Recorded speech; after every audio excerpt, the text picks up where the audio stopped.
sahitam devi shunyalayo bhavet. Beautifully, in this verse, Paramashiva explains that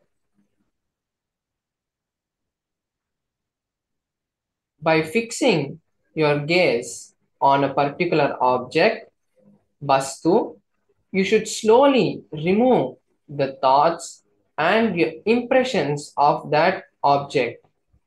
Then one abides in Shunya, the state where everything becomes one, where you start feeling the deep oneness with everything and the infinite space. So, in this sutra itself, when we see, Paramashiva gives us a step by step understanding of how we have to manifest this power. First, he says, remove the thoughts and impressions of the object, which is to bring the space of oneness with that particular object. And then, when that happens, you go into the state of Shunya, the space of all inclusiveness and infinite space. You start becoming one with the field, one with Paramashiva, and at that time, you're able to move that matter. Basically, when we move any part of our body, we feel that that part is part of us. Our hands, our legs, or any other organ that we move, everything, we feel that it is part of us and I can control it.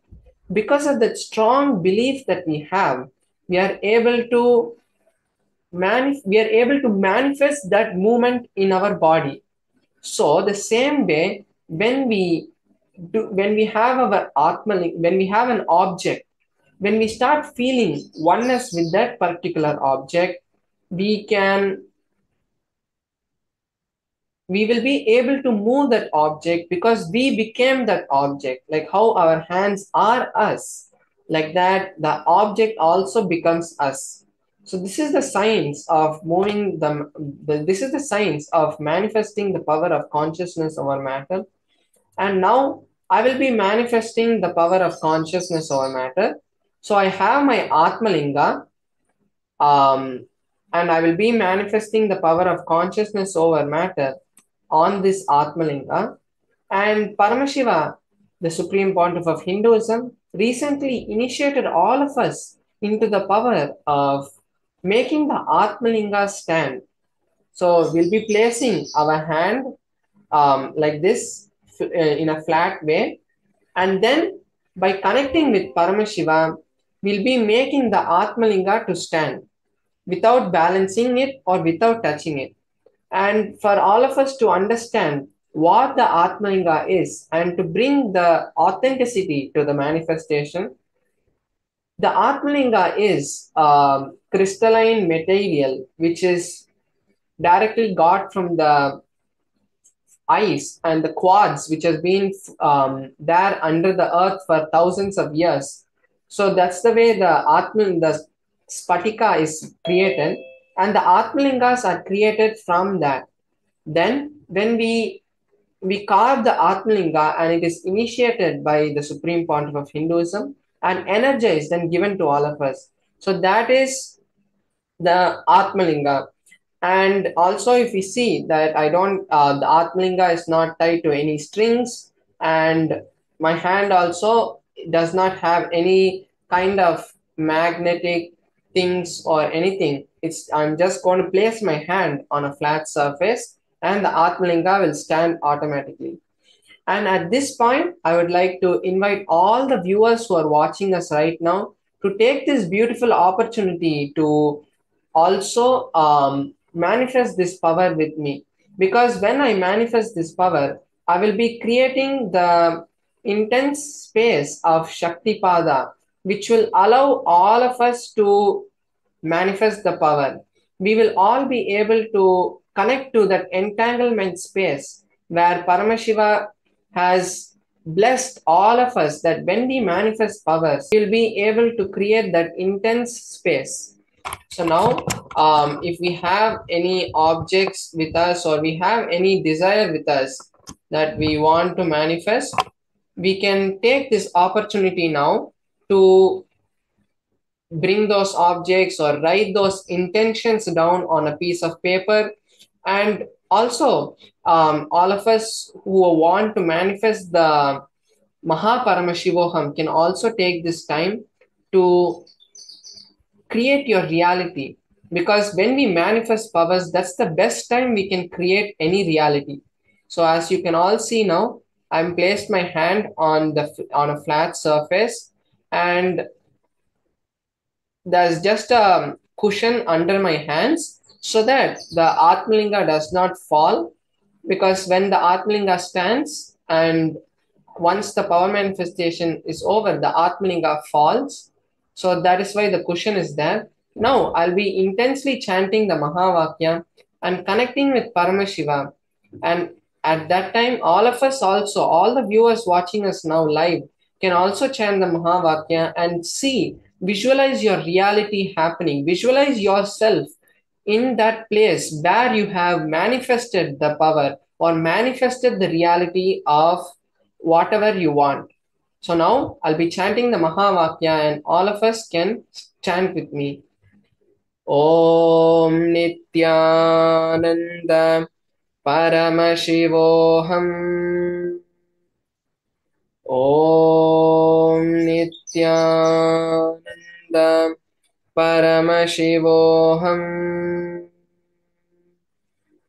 Om Nithyananda Paramashivoham. Om Nithyananda Paramashivoham.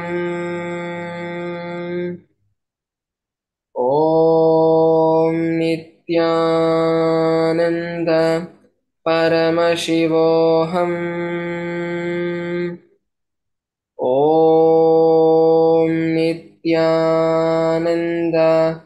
Paramashivoham.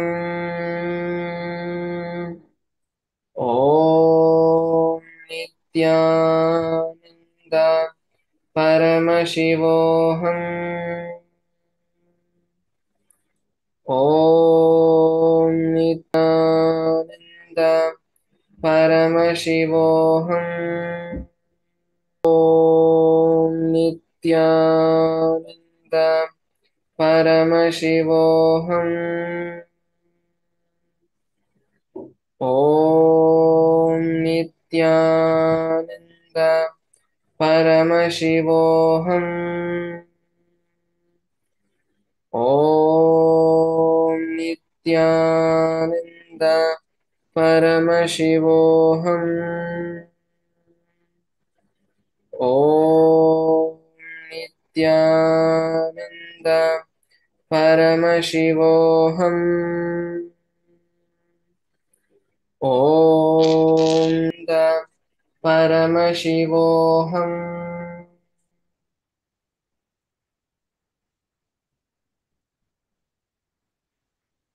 Yes, now all of us have seen the beautiful manifestation of the power.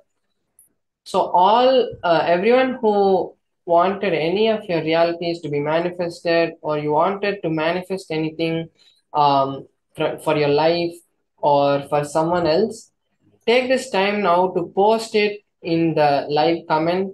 If you manifested or anything that you want to share, you can post it in the live comments, saying gratitude to Paramashiva for manifesting my reality. Because when we create that strong sankalpa to manifest our reality, which has already happened, when we feel that the manifestation has already happened, when we feel that the reality is already happened, we will be automatically the manifestation will be happening.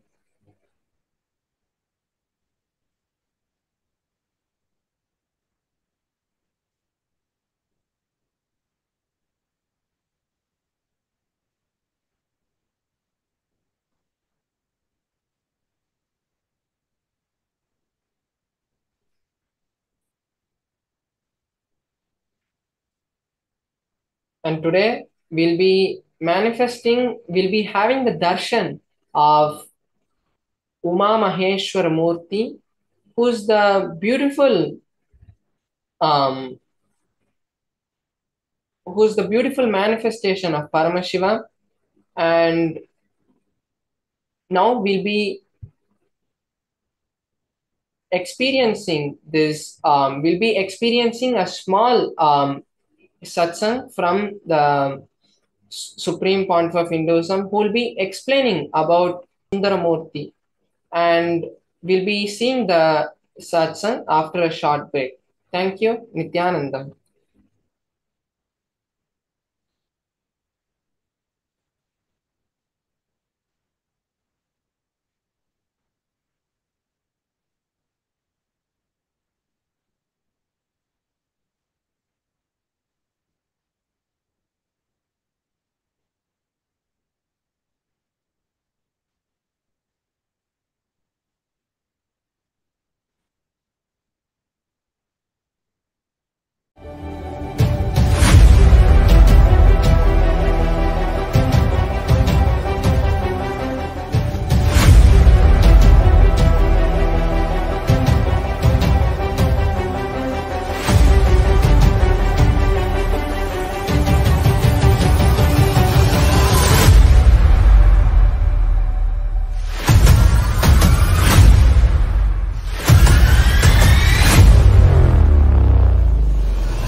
What a till now, condensing the whole thing and reviving it as experience, starting from completion, unclutching, power manifestation, the states of consciousness and the planes, multiple planes, everything.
You will become Paramashivam.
Understand?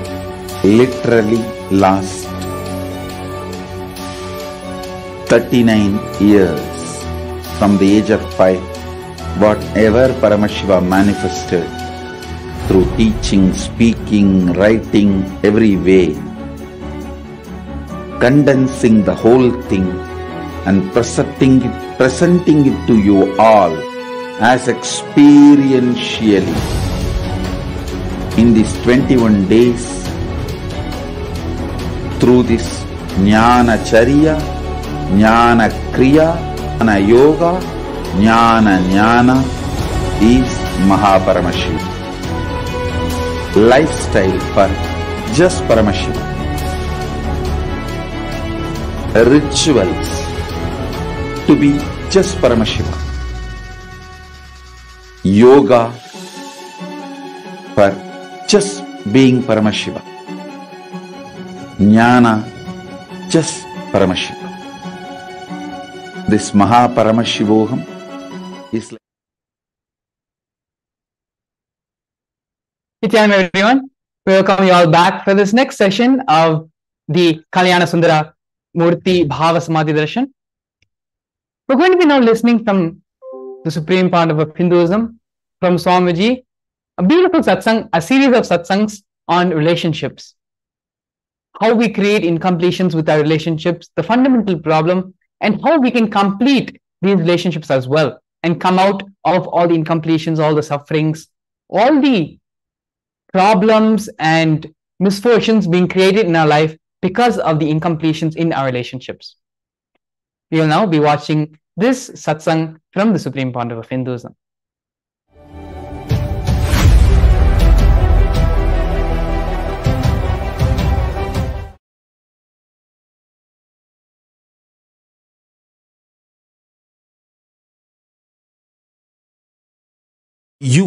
your totality of your body and consciousness. Chit Jatak Granthi. That is what Hindu tradition, Sanatana Hindu Dharma, cosmic constitution describes you. Chit Jatak Granthi.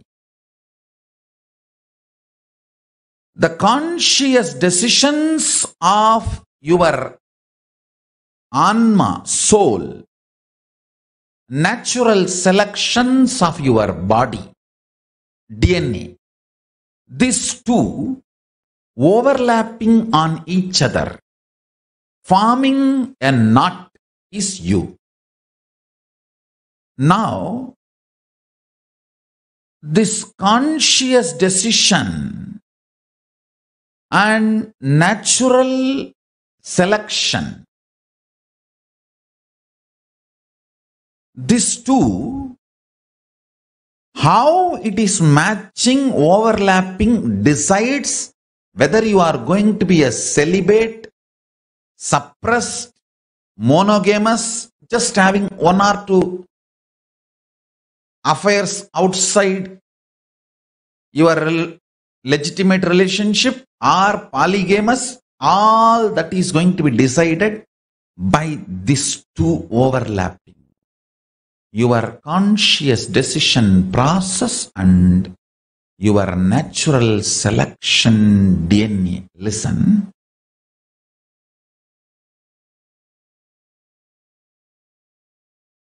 Just because every one of you have a human body, do not think you are all human beings. This generalization is the worst crime done against you. Each one of you are unique because your conscious decision process is not measured by any so-called rational scientific methodology till now. Only the natural selection, DNA evolution, natural selection is studied. Only that part is studied and understood. Understand? Just because the science has not yet evolved to study something, You trying to deny that is a mediocre mentality. If you have taken the body from animal to human being first time, now only you have done the natural selection process and jumped into the human body. Naturally, your senses will need too much of support, external inspiration, like a lot of quantity of food will be required, lot of sights, pleasure, lot of music pleasure, lot of smell pleasure, lot of touch pleasure, lot of sexual pleasure. Too much is needed to keep yourself engaged, entertained, alive. And if you are denied of all that, you will be depressed. That's a problem. You will be depressed. So I don't want to say what is right, what is wrong. I don't want to give you a kind of a generalized solution. I will reveal the sacred secrets Paramashiva reveals. If you have already done the survival, means the natural selection process, more and more means from animal body you took the jump to human body. In the human body you lived few births and you have done a lot of conscious decision and more natural selection, and you evolved your system. Suddenly, listen carefully, too much of shadow of conscious decision gets embedded into your natural selection process, and you develop something called Divya Sarira, light body, which reduces your sensual needs drastically to keep you alive and excited. Means, if your Divya Sarira develops more and more, with less input from the external world, you will be more alive, joyful, excited, inspired, radiating. You may not need sense pleasures to keep you alive and active.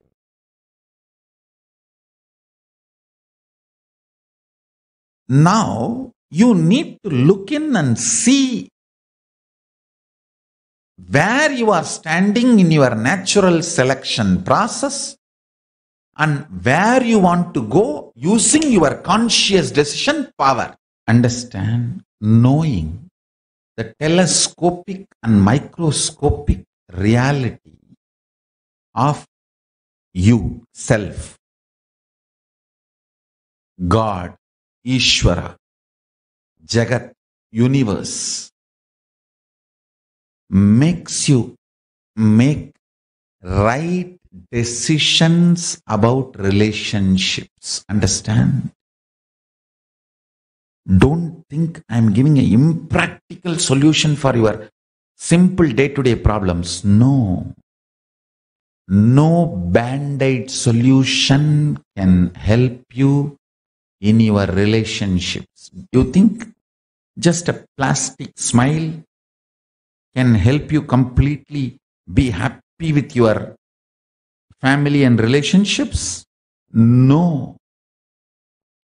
Your core need to cognize powerful cognition. Only then your attitudes and understanding about you and life will get matured. Maturity means having the telescopic and microscopic vision, clarity, powerful cognition about everything you are handling in your life. Everything you are handling in your life, having telescopic and microscopic vision, is what I call enlightenment. When you know life cannot be destroyed, you know nothing can touch you, you will start loving and being compassionate with everyone. You can't destroy me, so I am compassionate and loving to you. You are not a threat for me. Nobody is a threat for me.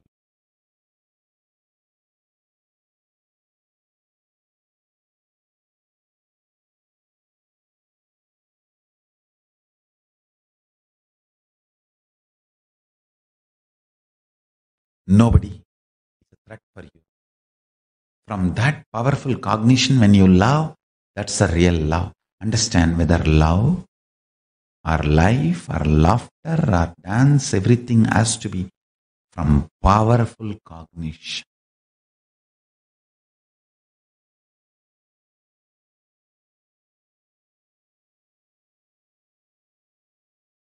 The shades of relationship is decided by the conscious decision process. Decide to use the conscious decision process to break free from the DNA you developed by natural survival.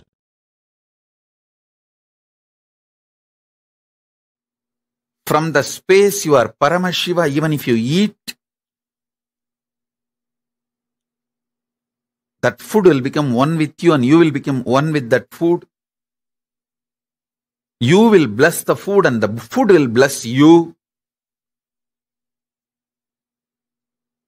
You will do good to the food and food will do good to you. It will all be amazing, auspicious relationship. I am giving the example of food, whether food or any sense, listening, smelling, seeing, touching, including sexual relationship.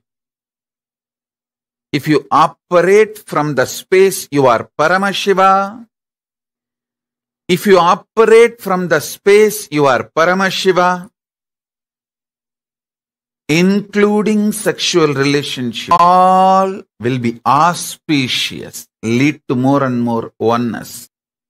This beautiful Ardhanarishwara will be your experiential reality. Ardhanarishwara is the pure manifestation of the cosmic union, Paramashiva and Paramashiva Shakti. Listen. From the space you are Paramashiva, when you operate, you are literally living God. Not God-man, living God. Understand?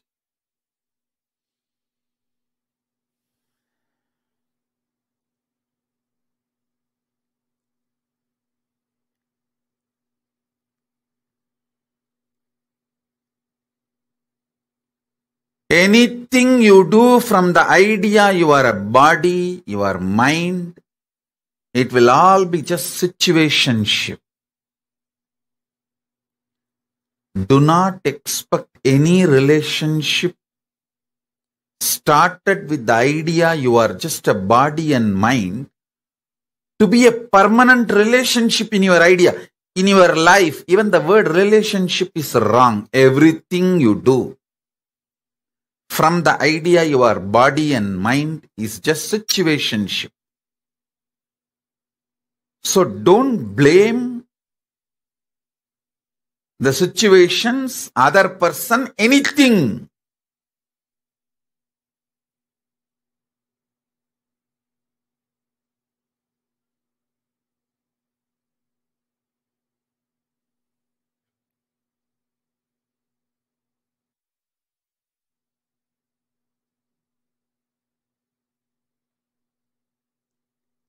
You are trying to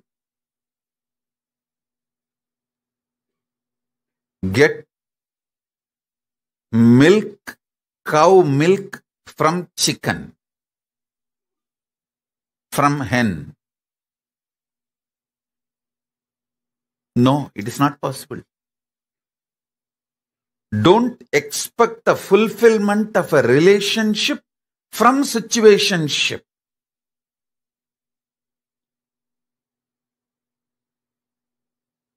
Most of you get into so-called relationships because the situation pushed you into it. That's all.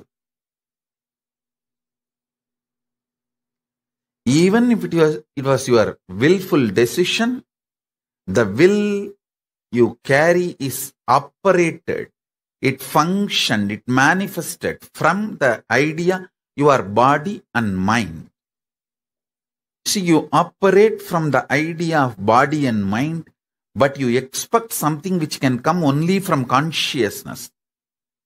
Fulfillment, completion, peace, all this can come only from consciousness. Something which can come only from consciousness, how do you expect it from the operations you did from the idea your body and mind?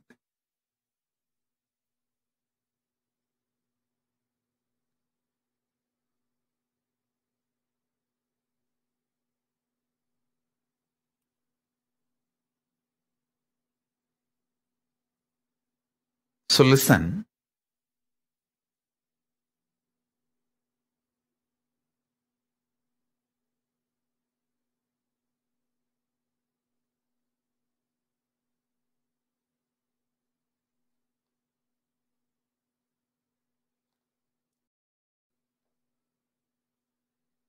Contemplate and meditate intensely. See how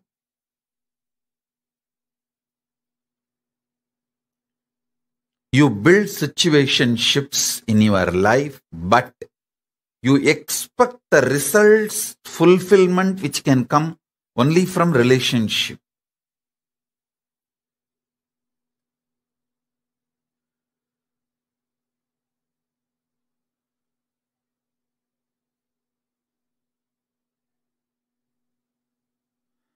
Paramashiva's message directly from Maha Kailasa. Whatever expression you do from the truth, you are consciousness. Sparkle of Paramashiva. Whatever you manifest from this truth is relationship. Everything else, whatever you manifest from the idea you are a body or just mind, just emotion, will all be only situationship, not relationship. The realization you are consciousness, the relationship you build with Paramashiva, that can be called as relationship. Other than this, do not call anything as relationship. Everything else is situationship. Everything else is situationship. Listen. This one truth will solve all your problems of life about relationships. All your relationship problems can be solved, resolved with this one understanding. This one understanding can resolve everything.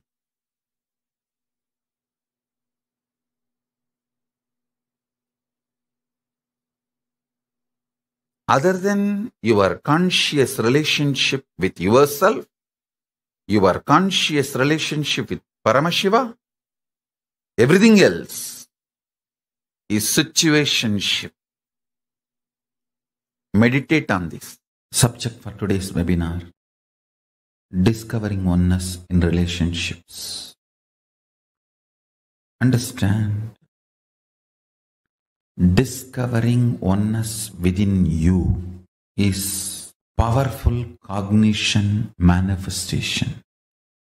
Means you apply the right powerful cognitions within you, you will discover oneness within you. You apply the powerful cognitions in your life, you will discover oneness in relationships. The whole married life in Hinduism is all about discovering oneness in the relationships. Listen, more and more powerful cognitions were asked to be applied, to be manifested. More and more powerful cognitions were supposed to be breathed and lived. I tell you, more powerful cognitions, more matured you will be with you. More powerful cognitions, more matured you will be with others. Fundamentally, oneness in relationships is nothing but more and more powerful cognition. Means the cognitions you carry about you, life, cosmody, mind, pleasure, pain, right, wrong, lust, greed, death, all should become very full cognitions. The more and more powerful cognitions, more and more you will discover.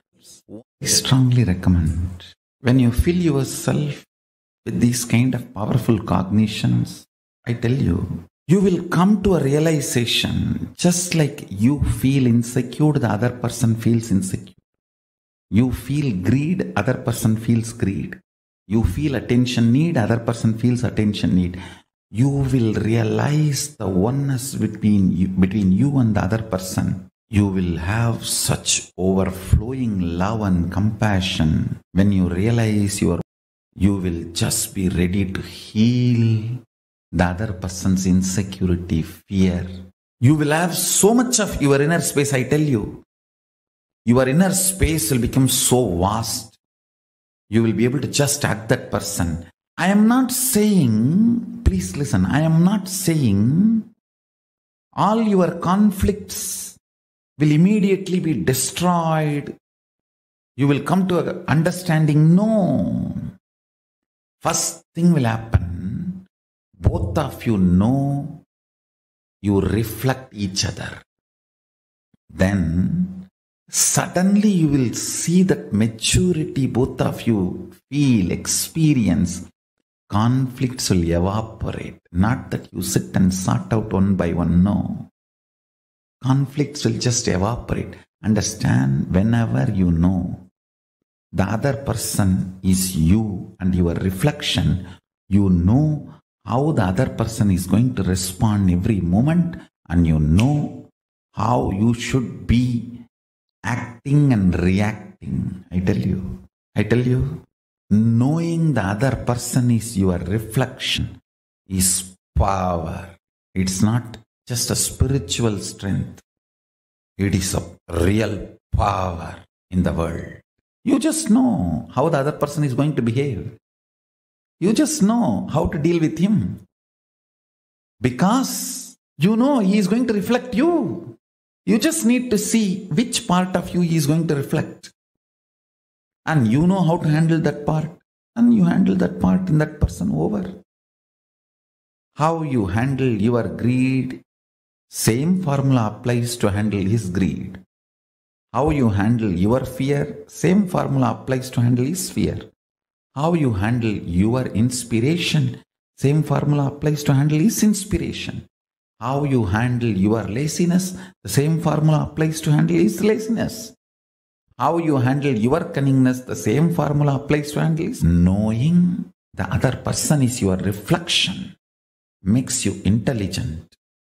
Deciding to use compassion to heal the other person makes you God. It's life. Whoever decides for life, compassion as the strategy for their existence, live like a God in the cosmos. Understand?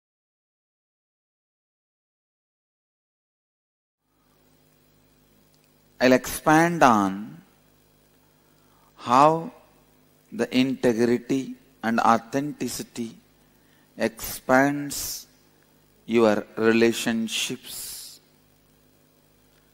and enriches you to have the fulfillment?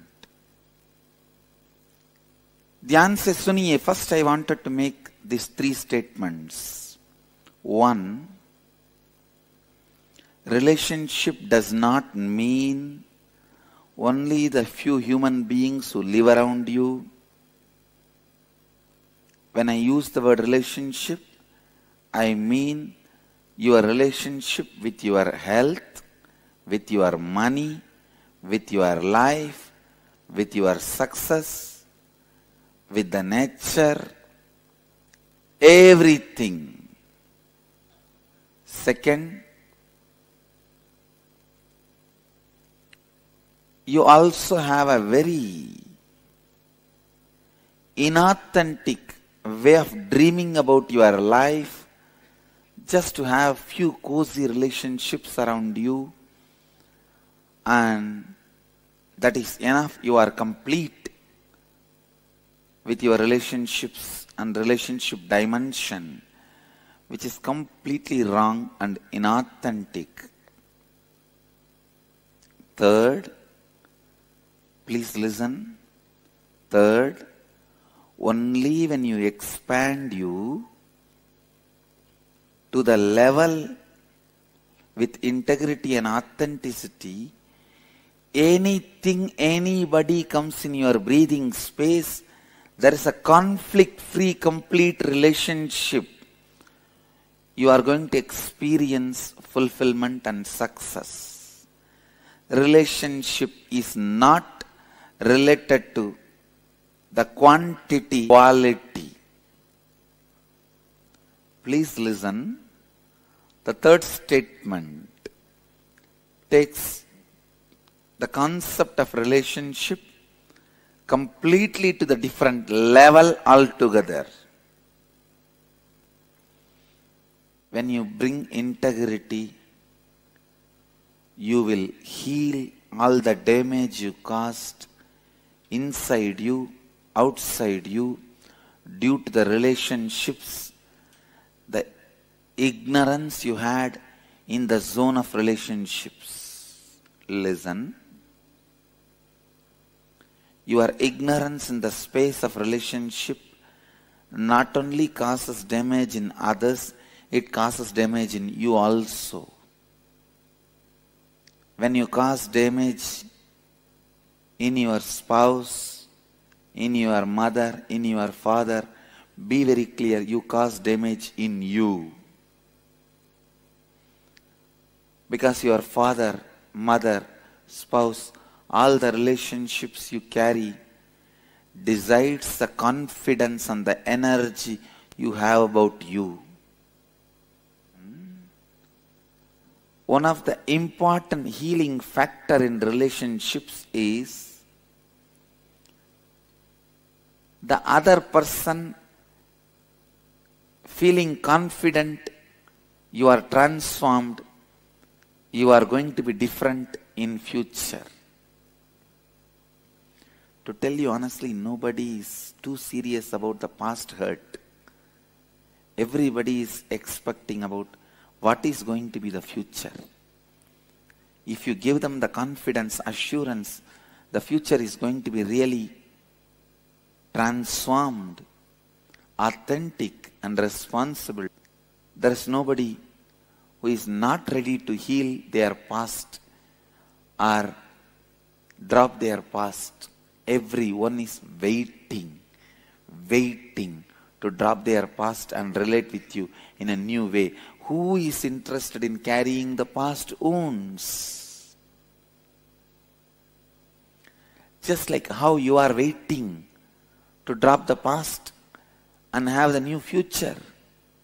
Everyone is waiting to drop the past and create the new future. Everything has to happen out of completion.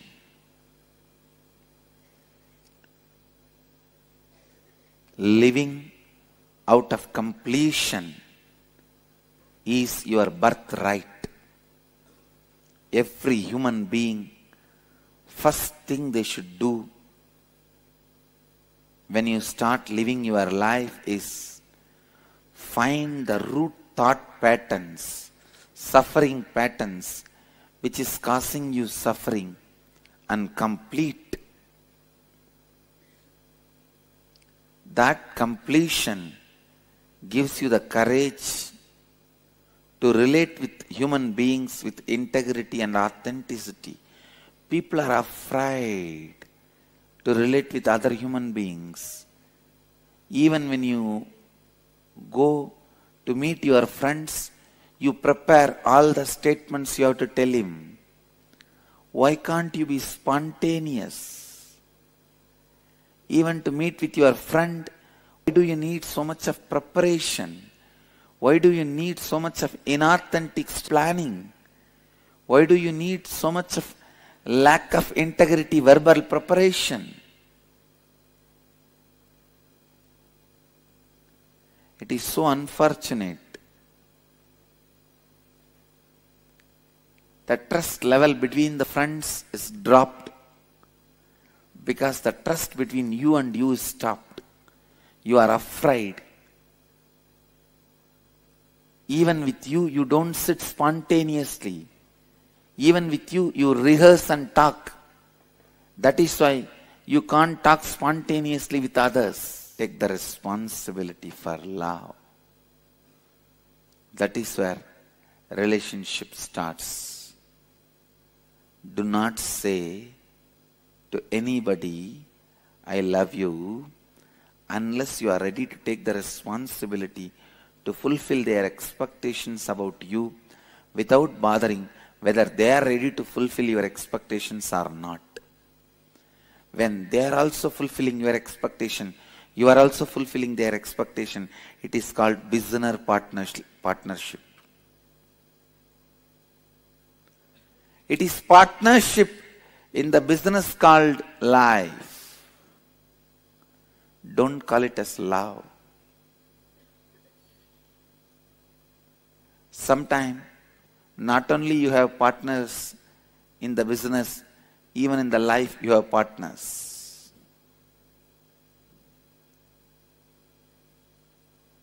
Maybe you can use the word life business partner.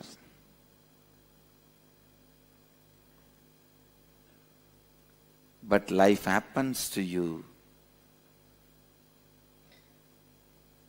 brings you excitement when you go on fulfilling others' expectations.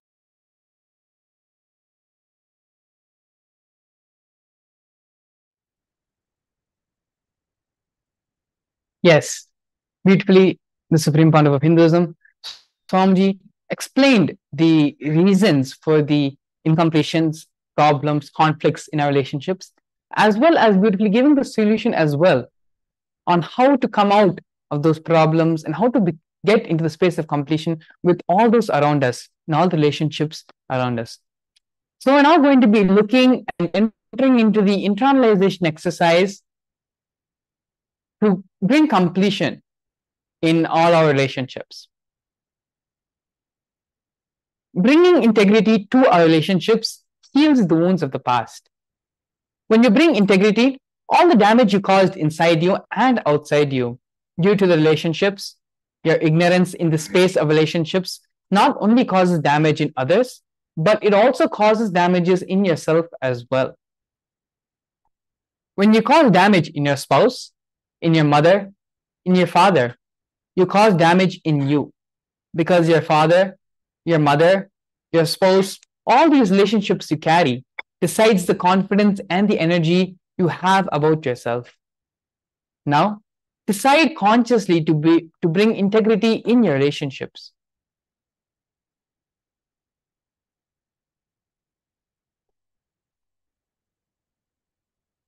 Now, take a few minutes, take a pencil and a paper, and write down the 3 most important relationships in your life with whom you are feeling a lot of past wounds with.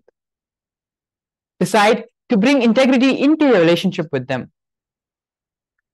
Look into your life and list down all the words, all the promises, all the commitments you gave to them, which you did not honor and fulfill or withdraw, and therefore did not restore integrity.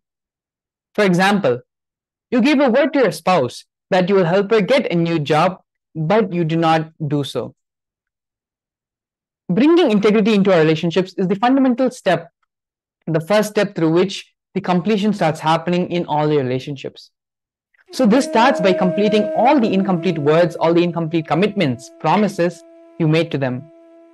Completing those wounds, completing those promises, those commitments is the first step in healing our relationship with our parents or spouse or whoever you are having incompletion towards.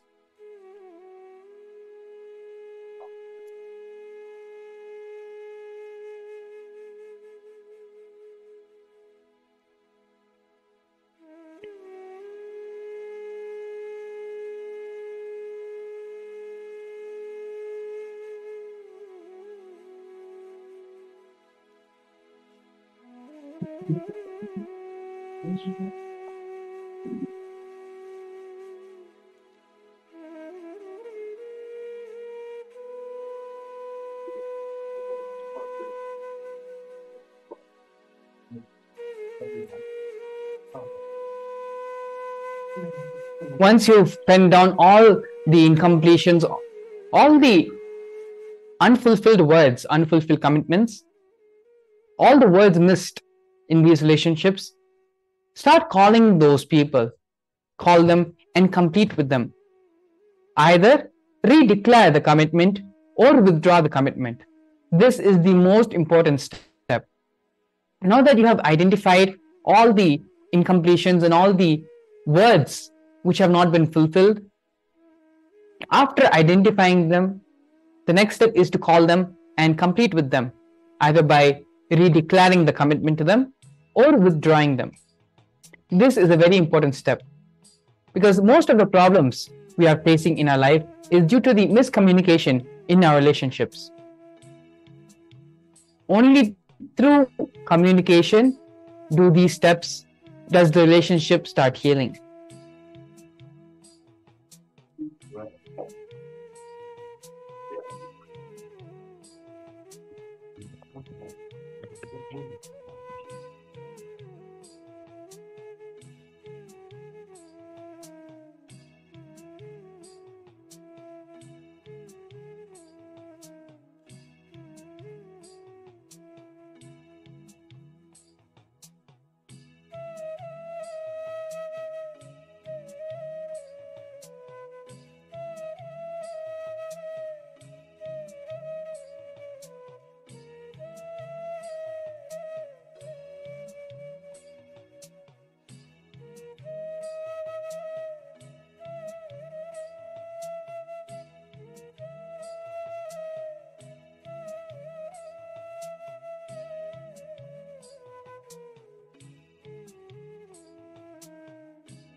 After this step of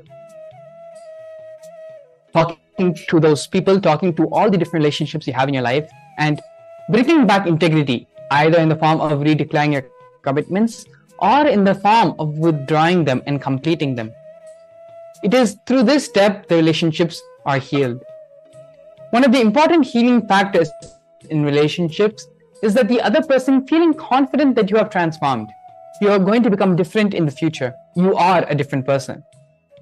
Nobody is too serious about the past pains and the past wounds, but everybody is going to expect about what is going to be the future. If you give them the confidence, the assurance that the future is really going to be transformed, authentic and responsible, there is nobody, absolutely nobody in this world who is not ready to heal their past and drop their past.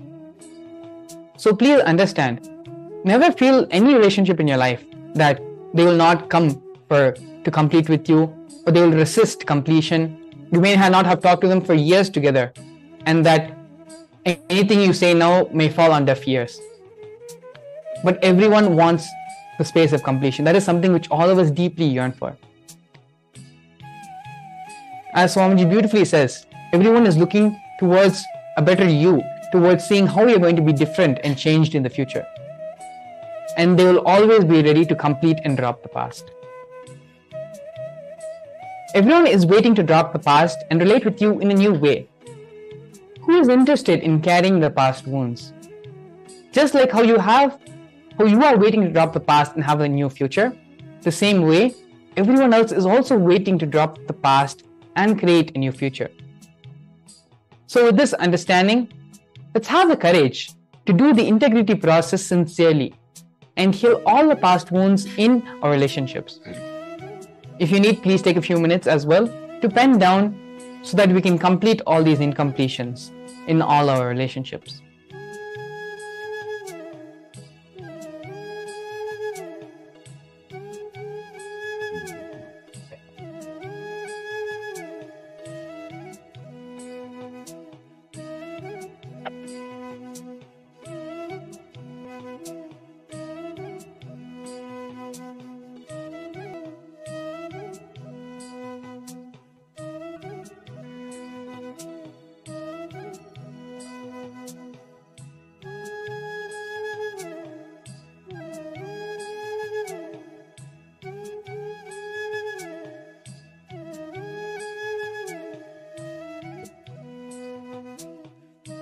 Take the 3 most important relationships in your life with whom you are feeling a lot of past wounds. Decide to bring integrity into your relationship with them. Look into your life and list down all the words, all the promises, all the commitments you gave to them which you did not honor or fulfill, or withdraw and thereby did not restore integrity. Now, call these people and complete with them. Either redeclare the commitment or withdraw the commitment. This is the most important step. Swamiji has given a beautiful 3-step process. Identifying these incompletions, penning them down for our sake, and calling with these people to recommit and restore the integrity in all these various relationships. It is through this simple 3-step process, any relationship in your life can be healed. Whether it is your mother, father, spouse, siblings, a friend, all your relationships can be healed through this way. Because just like you want to bring completion, want to bring fulfillment and build a new relationship, build an everlasting relationship, that is the same feeling the other person is having as well, whoever it may be. So it's time for us to have the courage to take the first step and allow the completion to bloom in our relationships. The Supreme Pontiff of Hinduism, not just through this session and through this one teaching alone, but in depth, the Supreme Pontiff of Hinduism himself completes all these incompletions, all these problems, and all these conflicts we are having, not just in our relationships, but in all the different aspects and dimensions of our life as well. On February 9th, the Supreme Pontiff of Hinduism is going to be conducting the next Paramashivam program, where in depth, all these various aspects of our life, health, wealth, relationships, manifesting our reality as we want, all of these different aspects of our life, Swamiji himself is going to be directly involved with each and every one of the participants' lives and bringing completion into each and every single person. Not only that, by registering for the program now today, you will be able to have the rare opportunity to witness the Kalyana Murthi Darshan of the Supreme Pontiff of Hinduism. So, the QR code and the link to register for the program is going to be projected on the screen. Please don't delay and register yourself for the Paramashivam program. It is one of the most beautiful and most sacred contributions the Supreme Pontiff of Hinduism has made for the entire world. After completing the process the completion process to heal all the different relationships in your life, you can go ahead and register as well for the Paramashivam program, for the Paramashivam program, and get ready to witness the divine darshan of the Supreme Pandava of Hinduism, manifesting as Kalyana Murthi. So with this now, we're going to be entering into the next session of today's program after a short break. Please stay tuned.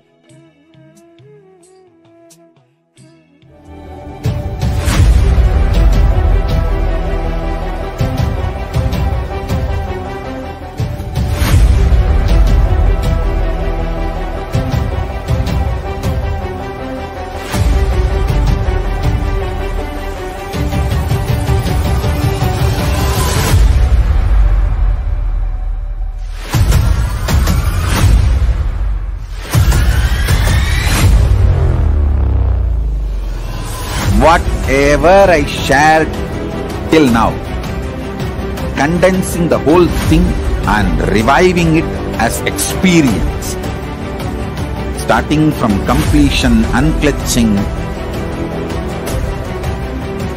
power manifestation, the states of consciousness and the planes, multiple planes, everything.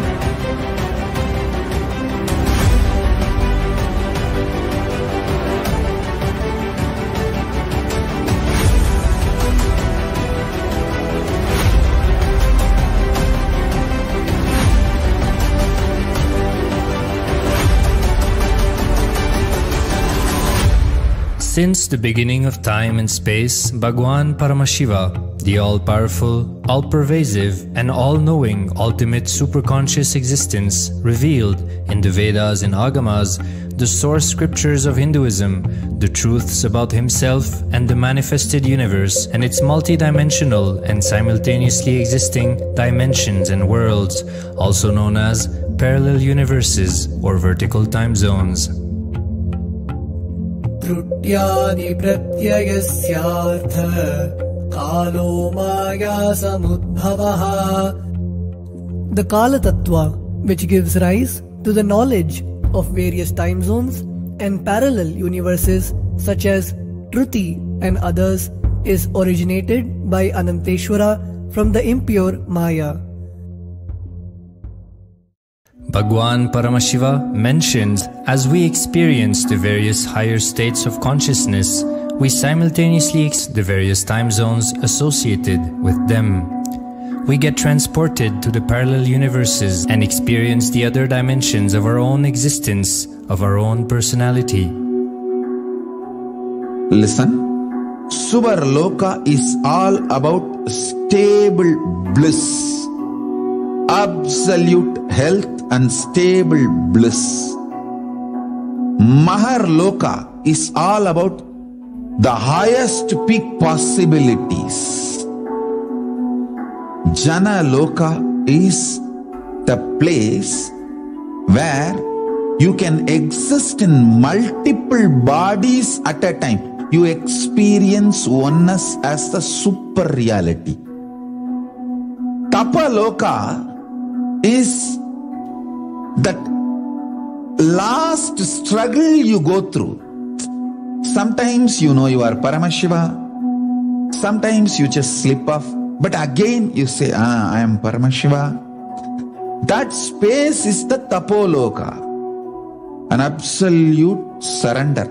Whether I am remembering, I am manifesting Paramashivatva, or I am deluded, I surrender both to Paramashiva. When you take that decision, you are lifted to Brahmaloka. You move to the Brahmaloka. The deep surrender lifts you to Brahmaloka. Then from there you move to Parandama, Vaikunta and Kailasa, then Mahakailasa itself. The key to unlock these parallel universes is hidden in the spine of the human body. Human beings, only human beings on this planet Earth are empowered, hardwired, capable of migrating to parallel universe. Understand? Your spine is not only hardwired, capable of fuel, charged to lift you off to different parallel universes. Sukritan manavo bhutva jnani chen mokshamapnuyat chaturashita-laksheshu sharireshu sharirinam namanusyam vina yatra tattvahanantu labhyate. Of the 8.4 million bodily forms, the human body is the most important, for it is this form in which one gets knowledge of the essence. This knowledge of essence cannot be attained in any other form other than human. The possibility you have need to be told to you. Understand? Even though animals have spine, because the majority of the time they spend horizontally, the spine is not capable of getting fuel with a subtle fuel called ojas. The ojas need to be filled in your spine, and the kundalini need to be ignited for you to reach parallel universe and different vertical time zone spaces. When our state of consciousness is raised, we start experiencing, allowing the various possibilities and powers available in these universes to start expressing in our own human body. Have discovered that the human body, particularly in the brain, naturally produces light in the form of biophotons, and that when our state of consciousness is lifted, the brain moves from producing a normal 20 photons of light per centimeter square per second to more than 100,000 photons of light per second. That shows us that as we start to experience higher and higher states of consciousness, we start to produce huge amount of light, which is directly proportional and translatable to the amount of possibilities and powers that start to manifest on this plane, as well as the freedom from pains and sufferings experienced by beings in lower states of consciousness. These higher lokas gives you various possibilities, powers. For example, imagine, visualize you going to a different country where the electronic gadgets are easily, freely available. So naturally, everything you can gain through the electronic gadgets will be available to you freely. Same way, Kamadhenu, Karpagavriksha, Parijata, all these are like different gadgets, possibilities available in different lokas. Please understand, a permanent, irreversible power manifestation from the upper lokas is possible. Once these possibilities and powers start to express in the human body on the Bhuloka, our present plane, we reach a point of no return, where the cognitive shift which happens in us about who we are and what is the reality hidden behind this perceivable world frees us from the deluded ideas we have about ourselves and the life in the cosmos. The moment your consciousness is empowered to access and to exist in the parallel universe, no force in this Bhuloka, planet Earth, can torture you, abuse you, suffocate you. It is irreversible, permanent enlightenment, irreversible, permanent empowerment. In the source scriptures of Hinduism, the Vedas and Agamas, Bhagwan Paramashiva reveals about the importance of being initiated by a guru who is fit of giving initiation for us to raise into the various states of consciousness and experience the higher time zones. Dikshaisha Shaktipata Pavitritaihi. The potency of Anavamala, which veils the innate and essential nature of the soul, is set into the decaying phase by this specific activity. Such specific activity is characteristically called Diksha. The intimate communion between the Blessed One and the Blessing One is very rare and difficult to occur. The Supreme Pontiff of Hinduism, Jagat Guru Mahasannidhanam, His Divine Holiness Bhagwan Nithyananda Paramashivam, is the 1008th incarnation of Paramashiva as per Hinduism, living amidst us today. Starting out at a young age and enduring years of intense penance, he persevered with the single-pointed vision of experiencing with Paramashiva, known as Paramadvaita. He traversed the length and breadth of India, initiated by his gurus into yoga, tantra, and other Eastern metaphysical sciences. After having many profound spiritual experiences, he finally received the ultimate experience of Paramashivoham, I am Paramashiva, from his guru Arunagiri Yogeshwara, an incarnation of Paramashiva himself in the holy town of Tiruvannamalai in South India.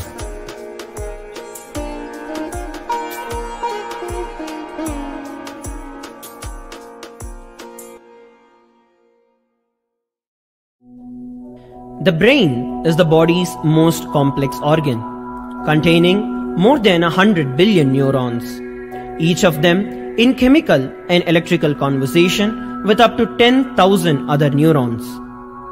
Its sheer capacity to process the various happenings of life is astonishing. The scientific studies on the Supreme Pontiff of Hinduism's brain remarkably shows that the complexity presents no difficulty for the Supreme Pontiff of Hinduism in managing his brain's activity.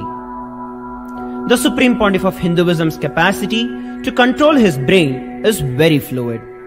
He can easily shift his brain function and alter his brain waves, allowing the travel into various time zones possible and effortless. The results from the scientific studies conducted on the Supreme Pontiff of Hinduism showed that the human body and brain is able to choose to alter the body and to travel to other dimensions at will. The possibility for people to experience as well as the higher states of consciousness is an event of I will reach you wherever you are, whichever corner of the world you may be. I will reach you with enlightenment. I tell you, I am not here to prove I am God, I am here to prove you are God. Don't wait to become divine. Register now at paramashivoham.org.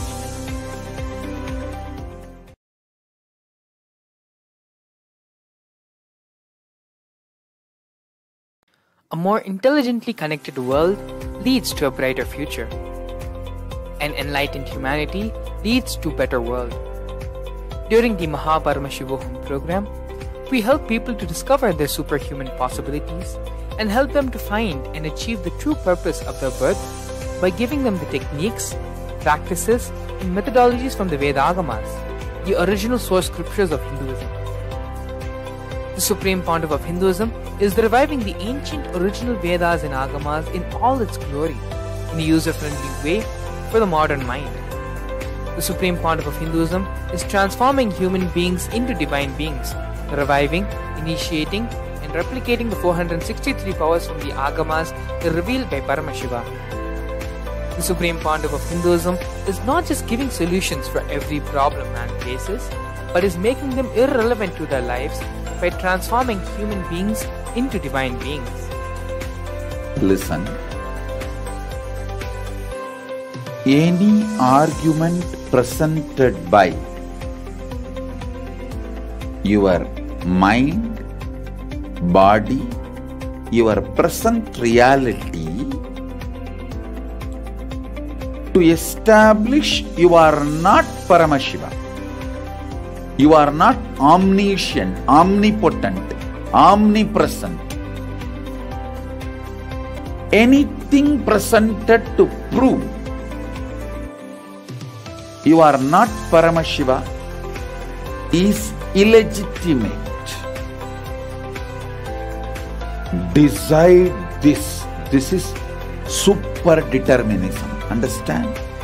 Anything you declare as illegitimate will lose power over you, will die in few days. Supadam kevalam jnanamurtam dvandvatitam gagana sadrisham tattvamasyaadhilaksham ekam nityam vimalamachalam sarvadi sakshi bhutam bhavatitam trigunarahitam sadgurum tam namami.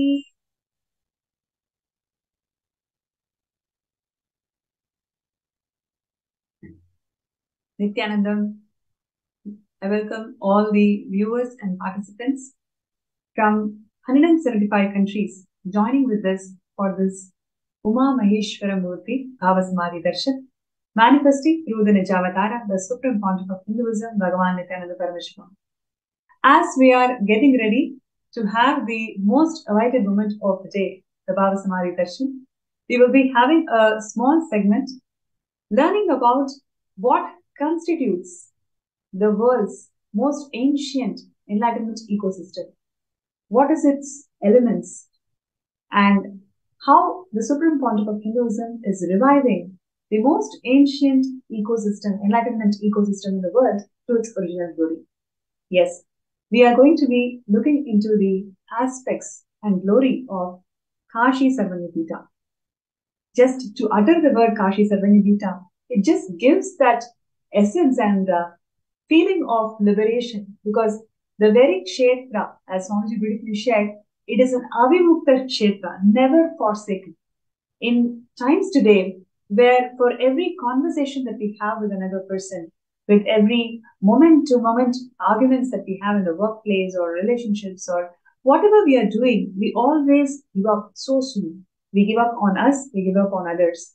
The Kashi Sarvanyapita, the avimukta kshetra, never forsaken. No matter how many ever janmas you had given up on attaining the final path of living enlightenment, it is Kashi, where Vishwanatha himself, Paramashiva himself, has graced the entire humanity to be liberated. The never forsaken kshetra. No matter how many janmas you have taken, how many times, how many parents you have done to be in this path of living enlightenment, it is Kashi Sarvanyapita, the avimukta kshetra, that is going to liberate one and all with the grace of Paramashiva. And this is the most ancient living enlightenment ecosystem that created by Paramashiva himself in Kailasa. And it is governed, it is protected and taken forward by lineage of enlightenment masters, right from Shankara, Vyasa, many other enlightened masters, and Ramakrishna, Vivekananda, Hamsananda Puri, and now the current living incarnation of Paramashiva, the 1008th living incarnation of Paramashiva, the Supreme Pontiff of Hinduism, Bhagavan Nithyananda Paramashivam, is gracing this entire ecosystem with the principle of liberation. It has a beautiful history of how Swamiji became the Pitadishwar of Kashi Sarvanyapita. Before we move to that, I'm just going to share a glimpse of what it feels to be in Kashi, especially when Kashi is graced by Paramashiva himself. How does it really feel? Let's take a small look at the small clipping.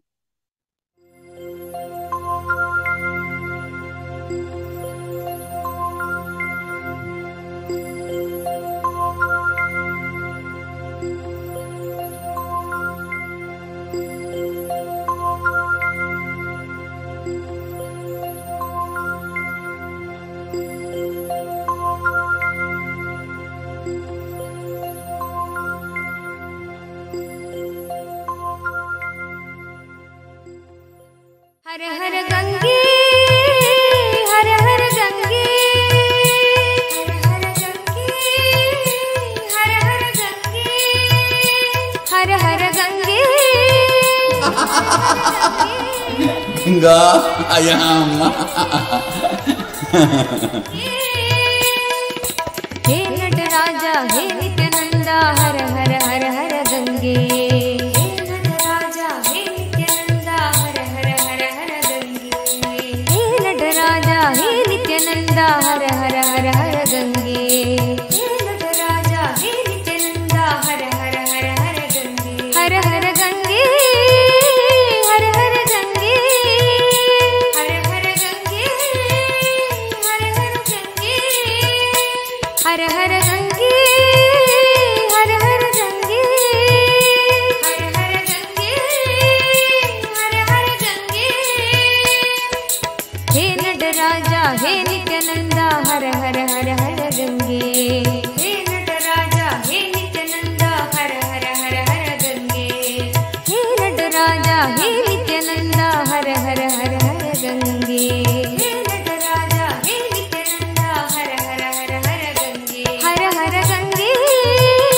Shankara Shiva Shankara Shiva Shankara Shankara Nitya Shankara Shiva Shankara Shiva Shankara Shankara Nitya Shankara Shiva Shankara Shankara Nitya Shankara Shiva Shankara Shiva Shankara Shankara Nitya Shankara Shiva Shankara Nitya Shankara Shiva Shankara Shiva Shankara Shankara Nitya Shankara Shiva Shankara Shiva Shankara Shankara Nitya Shankara Shiva Shankara Shiva Shankara Shankara Nitya Har Har Gange Har Har Gange Har Har Gange Har Har Gange Har Har Gange Har Har Gange Har Har Gange Har Har Gange He Nadaraja He Nithyananda Har Har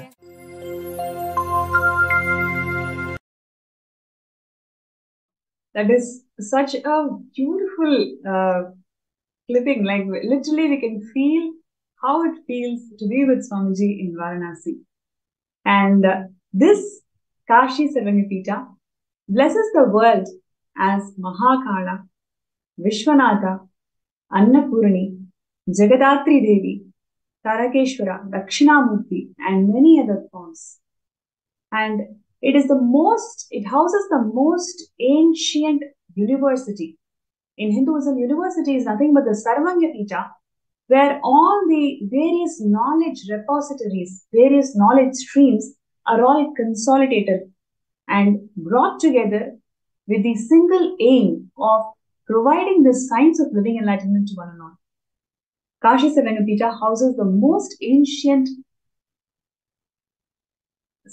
university in the world, and it is led by enlightened masters and the living incarnations, and it is the ultimate seat of learning, the repository of all the knowledge that Sanatana Hindu Dharma ever housed.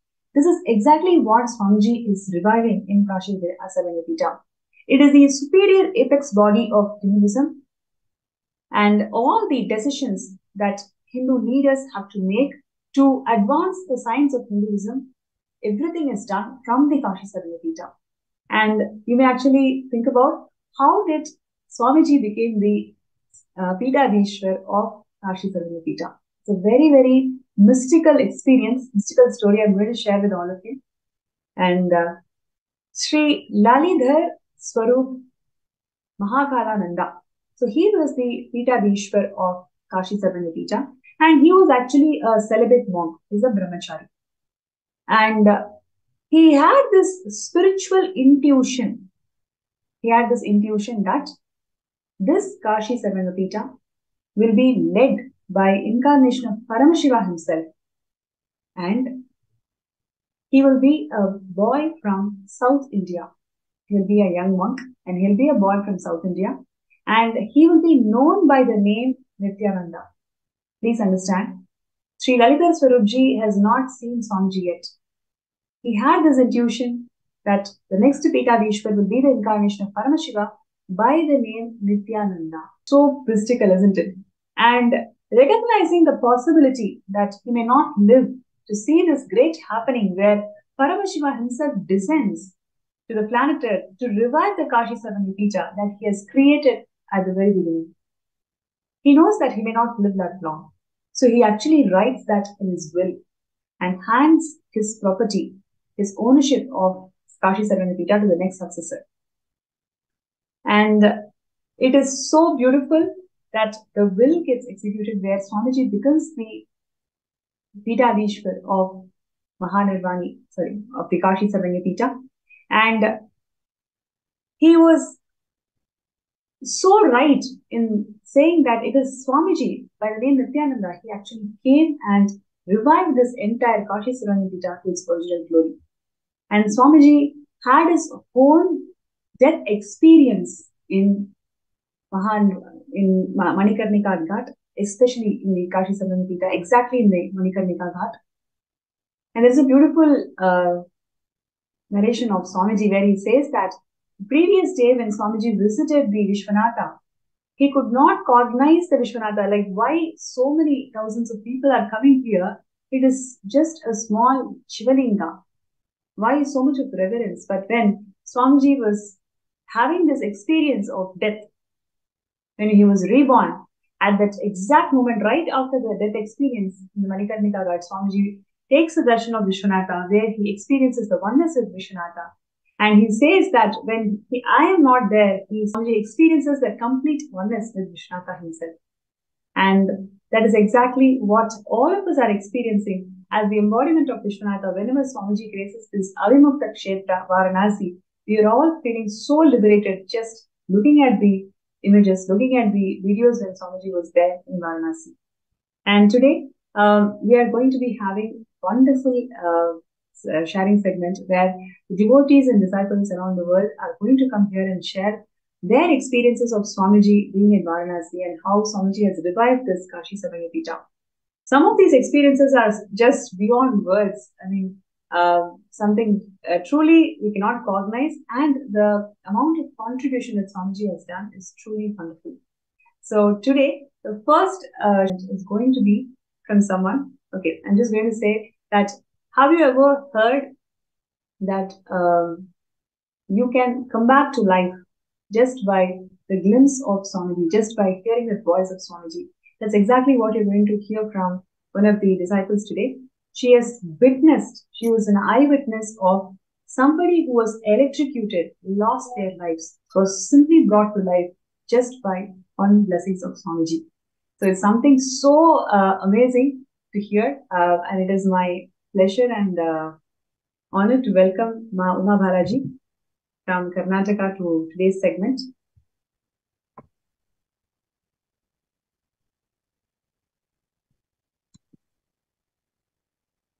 Yes, thank you so much, Ma Uma, for joining this segment today. And Nithyananda. Nithyananda, thank you for inviting me. And it's a great pleasure to be here in this platform today, sharing my experiences at Varanasi. First of all, I would like to begin by offering my wholehearted gratitude to Swamiji.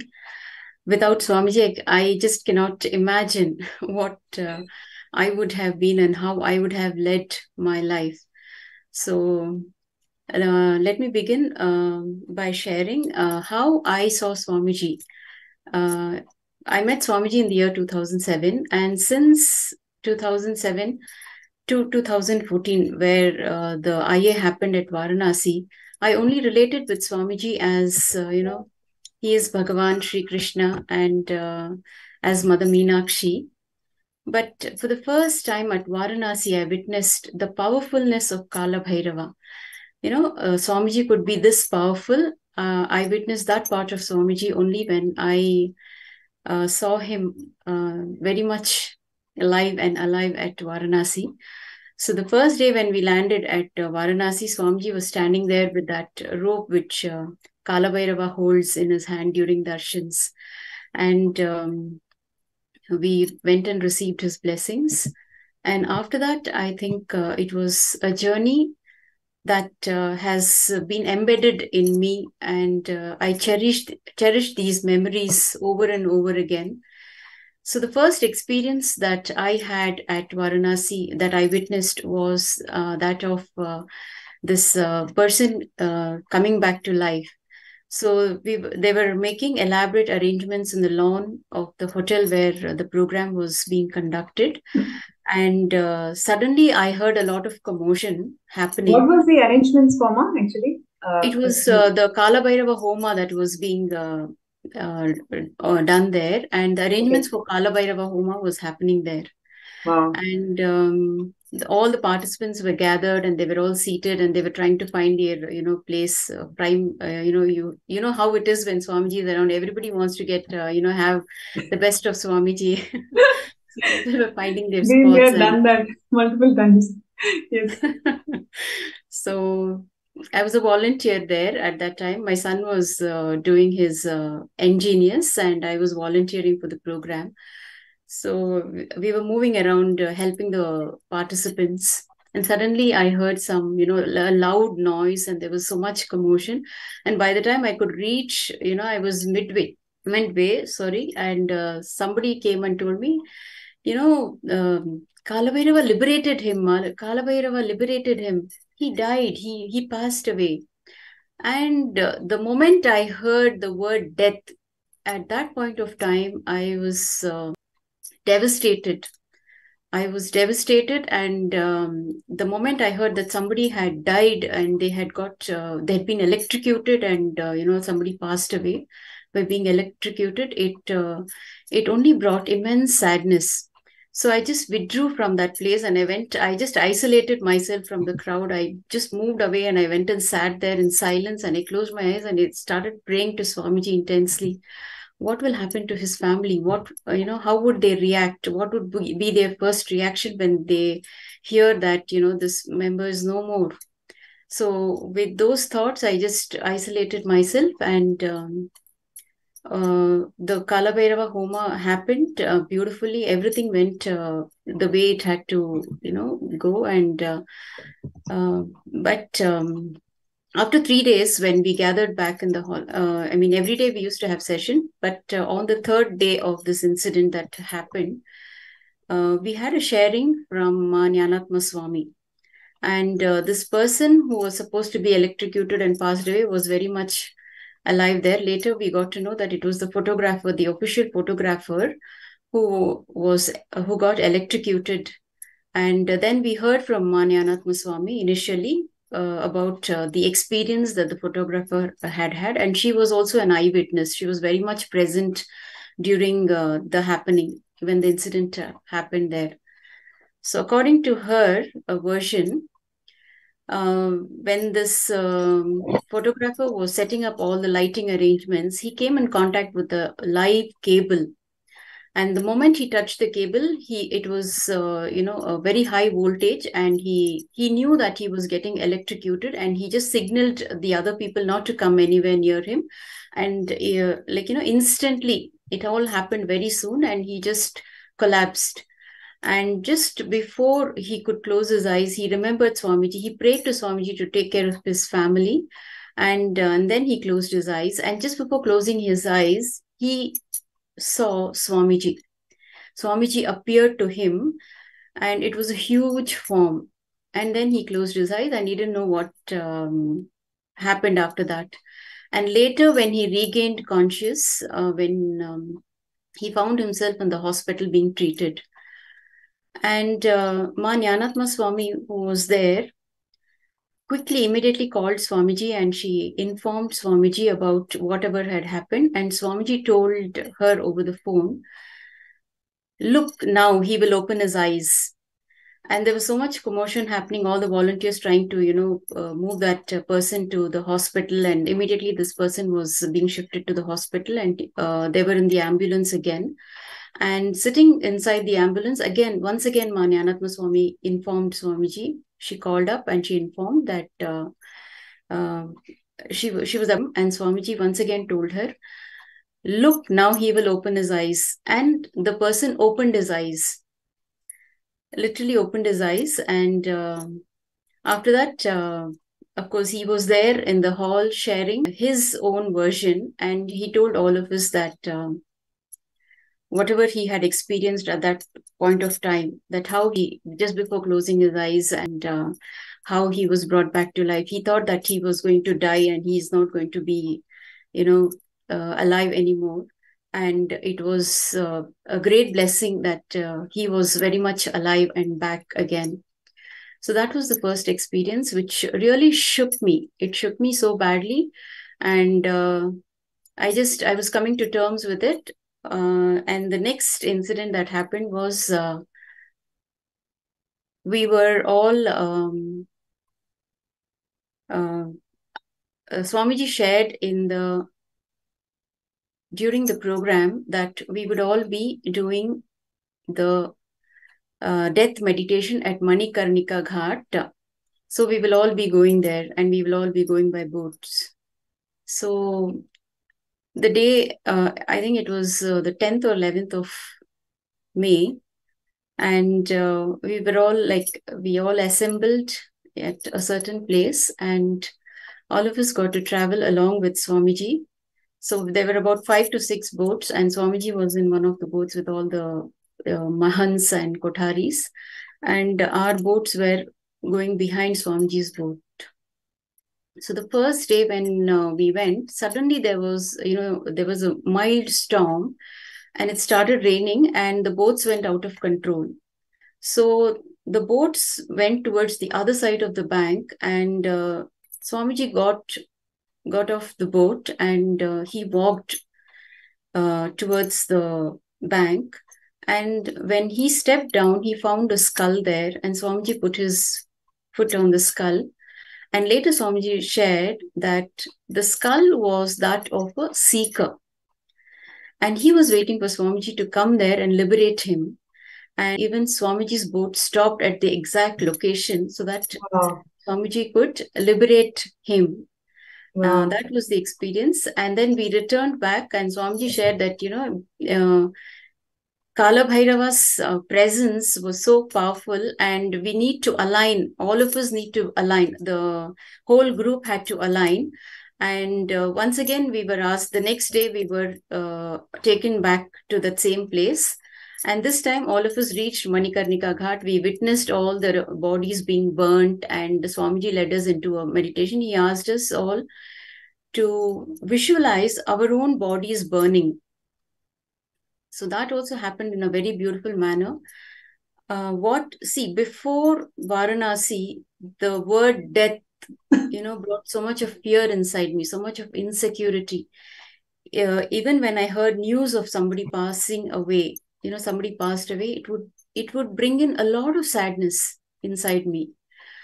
And I also remember watching, when Princess Diana passed away, the whole day I was glued to TV, to the television, and I was watching that whole happening.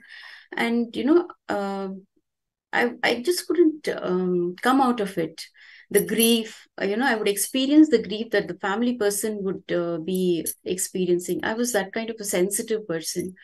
And when I was watching these dead bodies burning, leave alone grief, sadness, I was just empty.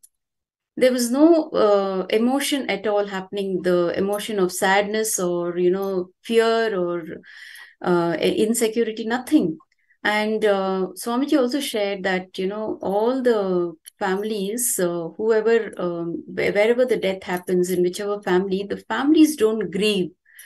They don't cry when somebody passes away. They don't cry because it is directly, they all have that understanding that Paramashiva himself comes down and liberates each and every soul there, especially the souls, the bodies that are being burnt. Paramashiva is standing with his Trishul and moving all the bodies and liberating them. This was the understanding Swamiji gave at that point of time. And after that, of course, a lot of things have happened, and I have somehow come to terms with death. Death is, again, the soul taking another body and moving on. It is not the end of life. It is a new beginning. So this understanding I received for the first time from Swamiji when during this Varanasi inner awakening. And it also helped me change as a person. What Varanasi can do to you, I experienced when I was there. I was not the old, so active the whole day, and the heat was unbearable.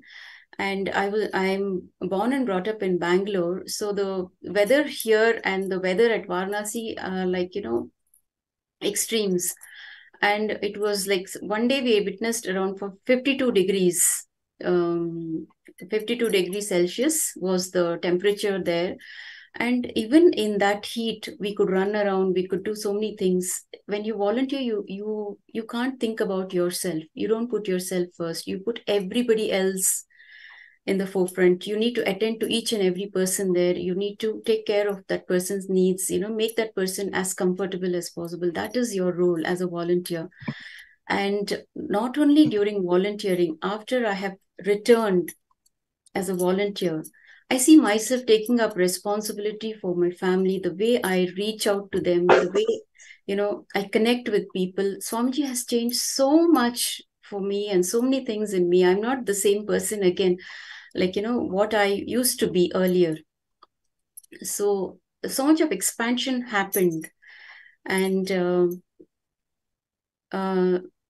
these, and let me continue the next, after the meditation, what happened, it's even more interesting. So when we were returning back again, I saw Swamiji, suddenly he stood up and he held his Trishul in his right hand.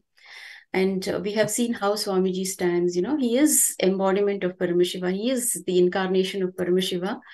And I was always amazed the way by Swamiji's body language, the way he sits during darshan, the way he stands, there will be no movement and it will be so graceful to watch him. You just melt by watching him. The way he was standing, there was so much powerfulness in his posture. The way he held his Trishul.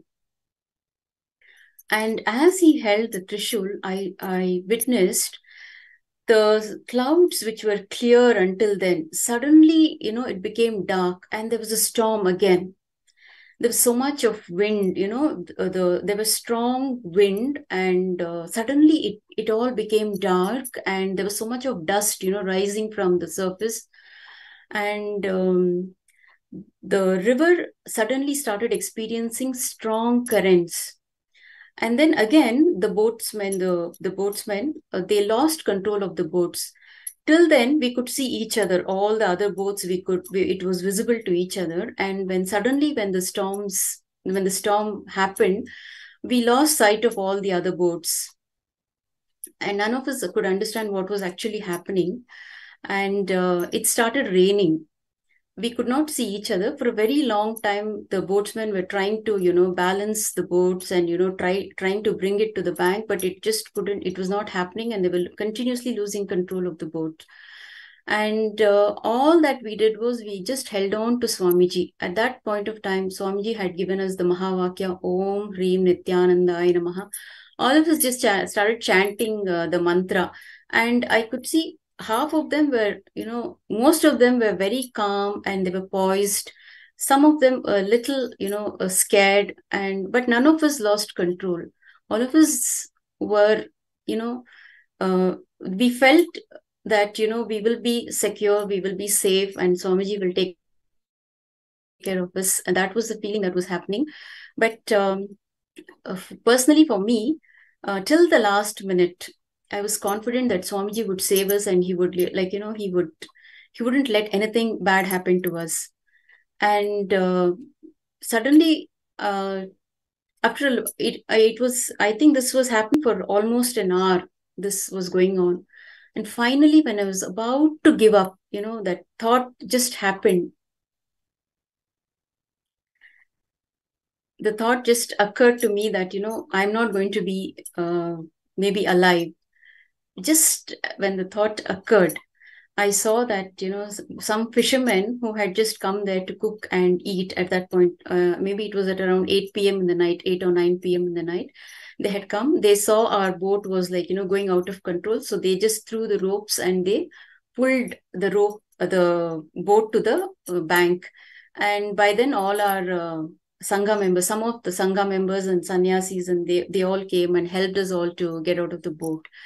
And later we learned that Swamiji's boat had also, they were able to park that boat, and Swamiji had gotten off the boat. And my understanding of the whole incident was, Swamiji gave us that real experience of that fear of death, the death happening, what would happen, that insecurity. He put us through that insecurity, and he beautifully burnt that pattern, that fear pattern, and the pattern of giving up. He beautifully burnt it, and that is one of Kalabhairava's Leelas. We experienced many more miracles. There were about 500 to 600 participants, and Swamiji gets to know what each one of them needs, what each one of them has come there for, and it would beautifully be they would be fulfilled without asking. Their boons will be fulfilled. We saw so many miracles. One day during the Akashic reading, Swamiji was, people were asking questions and Swamiji was answering those questions. That is in the form of Kala Bhairava. Kala Bhairava had manifested and expressing through Swamiji's body. And the whole when one question was asked, the Akashic reading suddenly stopped, and Swamiji, like, the entire Akashic reading suddenly stopped, and none of us heard the answer. All of us thought the same question is going to be asked the next day by the participant, and all of us can get to know the answer. But surprisingly, the participant who had asked the question came and shared in the hall the next day that she had received the answer. None of the participants had heard the answer from Kalabhairava. It was only the participant who heard the answer. And that was also a big miracle. How can it happen? Like 600 to 700 people are seated in that room, and none of us heard, Kalabhairava reveal the answer, and only the participant who had asked the question had heard the answer. So these kind of miracles was like, every day there would be some or the other miracle, and some, every day people would come and share their miracle stories. So it was a wonderful period. We enjoyed I think that's really amazing, Ma. Like how Swamiji is reviving the entire Kashi Savanapita by giving us that experience of liberation. See, fulfilling each person's reality and causing miracles is nothing but anugraha. His very anugraha, his grace and liberation is what we are all experiencing, and he's raising us all to that space. So it's so beautiful. Everything that you shared, like especially the person who was brought back to life, the moment you shared about that, Swamiji, you have to take care of my life, here, and he brought his life back. So like Paramashivam is seen as Swami, as so beautifully as Vishwanatha here, and today all of us are here to learn more and more about all the amazing revival of Kashi Savanapita. And everybody who wants to support this mission of reviving ancient enlightened kingdoms, Swamiji is the successor and Pitadishwar of 21 ancient Hindu kingdoms, and Kashi Savanapita is one such Hindu kingdom. And if you want to support this mission of reviving all the ancient Hindu kingdoms and bringing back the legitimacy of Sanatana Hindu Dharma, you can sign up as a Sarvangapita Yajaman through the link that is being projected, skshjp.org/contribute. So, Uma, I would like to ask you, this whole experience of death, being in Swamiji's, being with Swamiji in Ganga, what is that powerful cognition that was ingrained in you after that experience? Because that is what all of us are looking for, right? Right now, in today's world, we are facing so many issues. We don't know what is the solution for all the problems that we face in our lives. When we get these powerful spiritual experiences, especially in the presence of incarnation, what was that powerful shift that happened within you?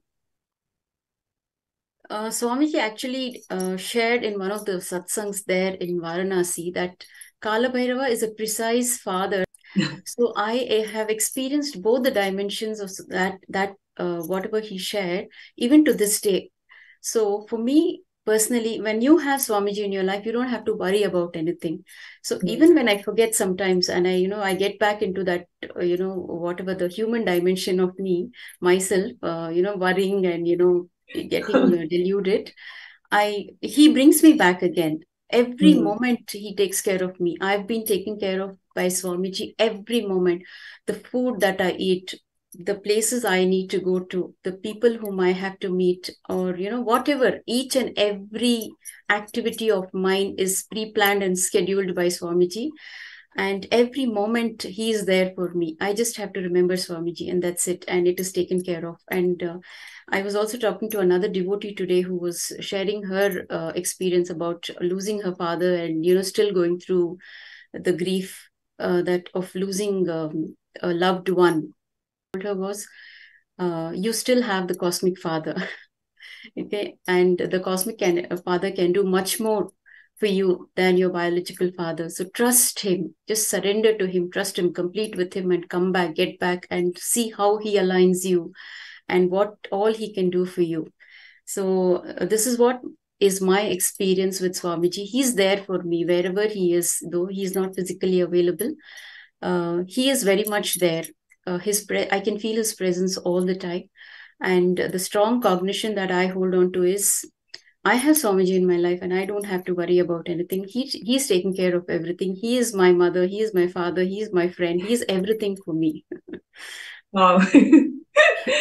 It just reminds me of what Swamiji shared in one of the satsangs, that the aim of Hinduism is not Videha Mukti, it is Jivan Mukti, every moment living enlightenment.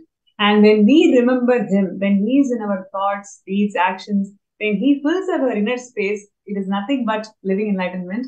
And like you, I'm sure, Uma, you'll also agree with me, like there are thousands and thousands of devotees who have experienced Swamiji as Paramashiva and living these truths, how Swamiji has inspired and made sure that all of us are living these truths and reviving Hinduism to its original glory. So thank you so much for joining this segment today, and we will definitely have the concluding remarks from you, so stay tuned. And before we go to the next speaker, I'd like to share with all the viewers what Uma Balaji had shared today is the experience of thousands of more devotees and disciples who have experienced Swamiji, and especially the revival of ancient Hindu kingdoms that Swamiji is doing in Kashi Sarangapita, giving that experience of liberation to one and all, something so truly profound, and that is what Swamiji is doing.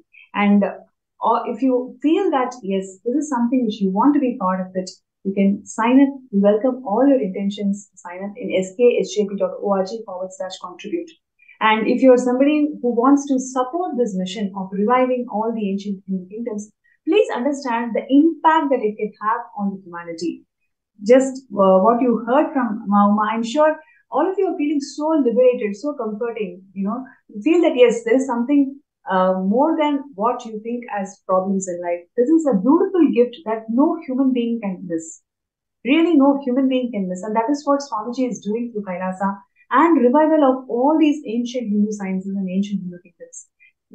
Let us all be part of it. Make that step today to be part of reviving this ancient Hindu kingdoms by signing up yourself as a Sarvapita Yajaman, sksjp.org/contribute. And now, we can, before we move to the next speaker, let's take more glimpses of Swamiji in Varanasi and how does it feel of taking his darshan in Varanasi.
விலக பூமி எங்குமே ஞானம் மலர மலர தேகமெங்குமே சுடலை சாம்பல் பூசி ஆடும் அண்ணனே பாதம் பதிய வருக விரிசடையோனே திரிபுரம் எரித்த அந்த தடல் விழியோடு தீமைகள் ஒழிக்க வருக அம்பலத்திலே நித்தம் வாழுகின்ற தாண்டவத்தையே அகிலம் உணரவே பொங்கிடும் மங்களம் பூலோகம் எங்கிலும் கங்கையும் வெள்ளமாய் பாய்ந்தோடி வந்திடும் கால காலனாக நீ நின்றிடும் அற்புதம் கண்டவர் யாவரும் திருவடியில் சரணடைந்திட கைலையில் வாழும் எங்கள் கைலை நாதனே கருணையின் வடிவே நீ வருக வருகவே.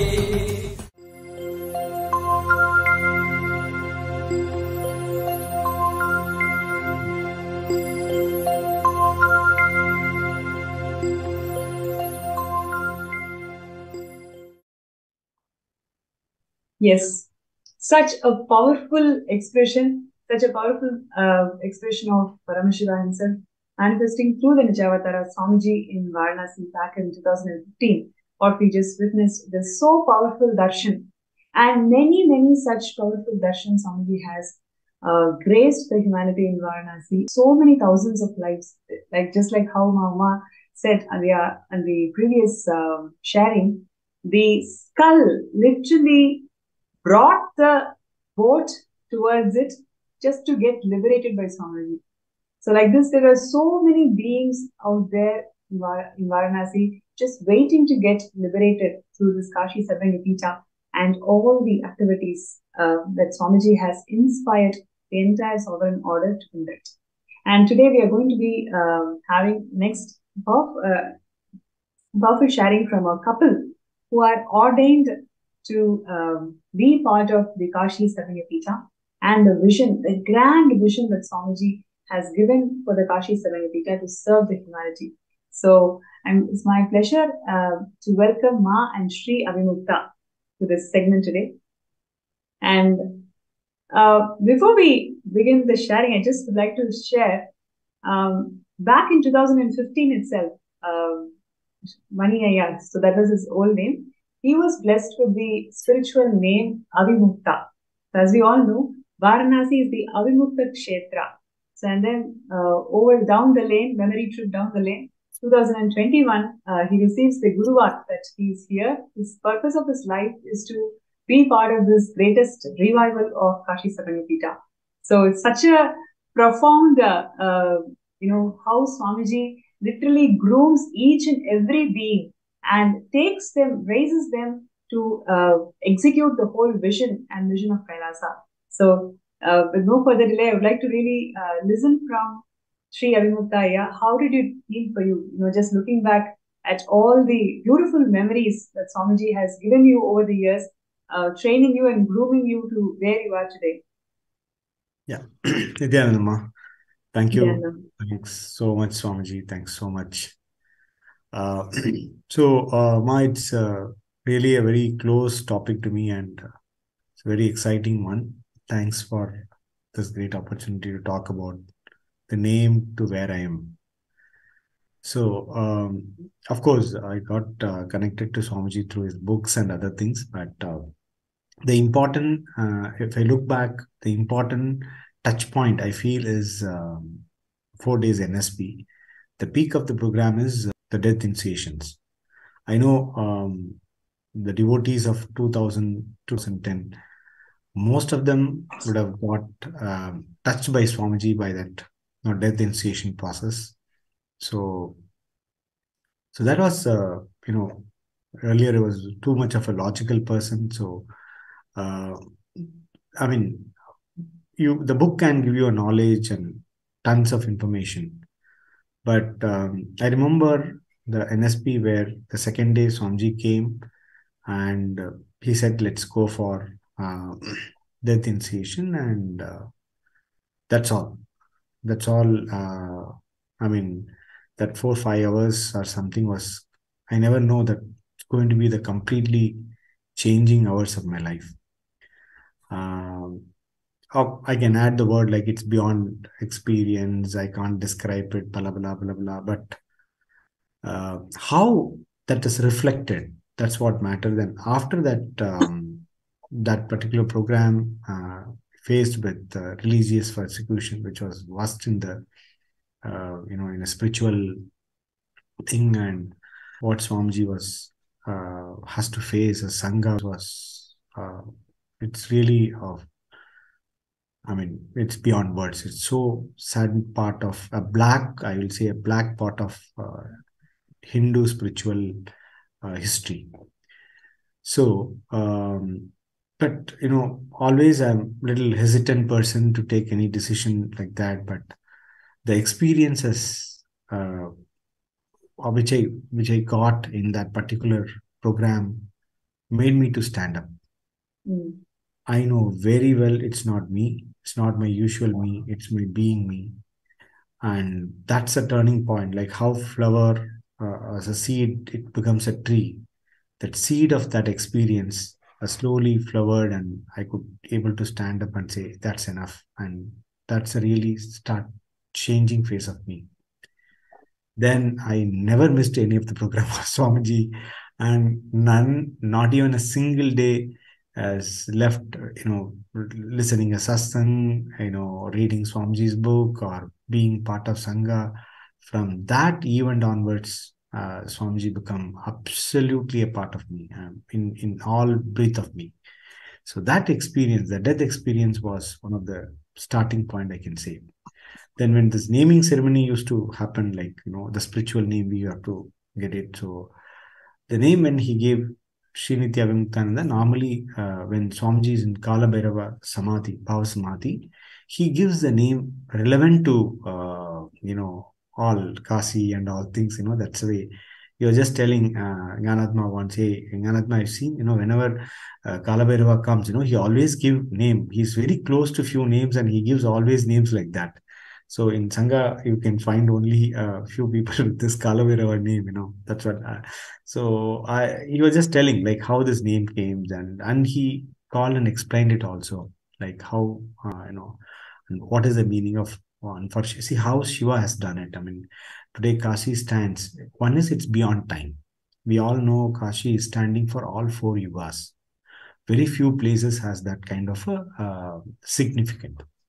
It's all yugas, Treta yugas. You have a references of Varanasi in all the yugas, and till even the medieval history. You take anything, Kashi has the reference. So I think what you're sharing is so powerful, Aya. Like Kashi being standing the test of time, like it's there for all 4 yugas, and Swamiji explaining that significance and giving you that name, and then giving you the vision that okay, you are going to be part of this Kashi Satangavita revival.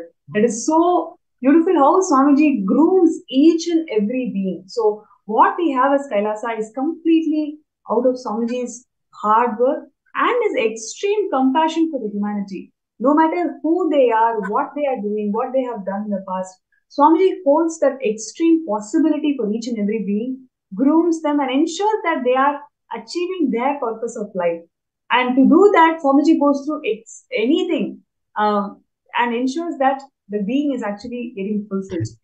And also would like to see all the viewers, if you are part of any of these inner awakenings from Varanasi, you can post your timeless memory with Swamiji, with the incarnation in Varanasi, and also anything that you know about Kashi, please feel free to post them in the group, MPSN group, that's actually getting projected in the chat. Yes, Aya. So coming back to your journey with Swamiji, from receiving the spiritual name and then becoming an Adinavasi, deciding that, okay, yes, this is what you want to do in your life. How did that shift happen, and what made you to experience that shift? Yeah. So after it happened in Varanasi is an inner awakening. Few of the inner awakening, I was a volunteer, and so I just wanted to take a couple of incidents to share. Like once I said, like, it's beyond time. So one of the inner awakening, what Swamiji, as usual trip, he picked up all the participants in the boat. We went to, Ganga, and from Ganga, we used to see that Manikarnika Ghat. So, so it was around, morning around 10 o'clock, the boat left, and I was one of the I was in one of the boat as a volunteer managing all the logistics of the participant. So then we parked. We got a very nice parking before Manikarnika Ghat, and we were monitoring it. So as usually, Swamiji started with light command that you see this is the way you all decked up well, and you think life is great. Just see how this is where your life is going to end, and in a very, very fun way. Understand all the big truth, you call it as Mahavakya, Aptavakya of Upanishad or something. He put it in a very simplest form, in a light mode, and slow and steadily, the whole, master was exactly a month around in India. So it was around plus Celsius, and we are watching burning bodies. None of us never felt that heat, and slowly we start losing the conscious of time. And it's a beautiful silence is getting, first he talks something to make our mind rest down.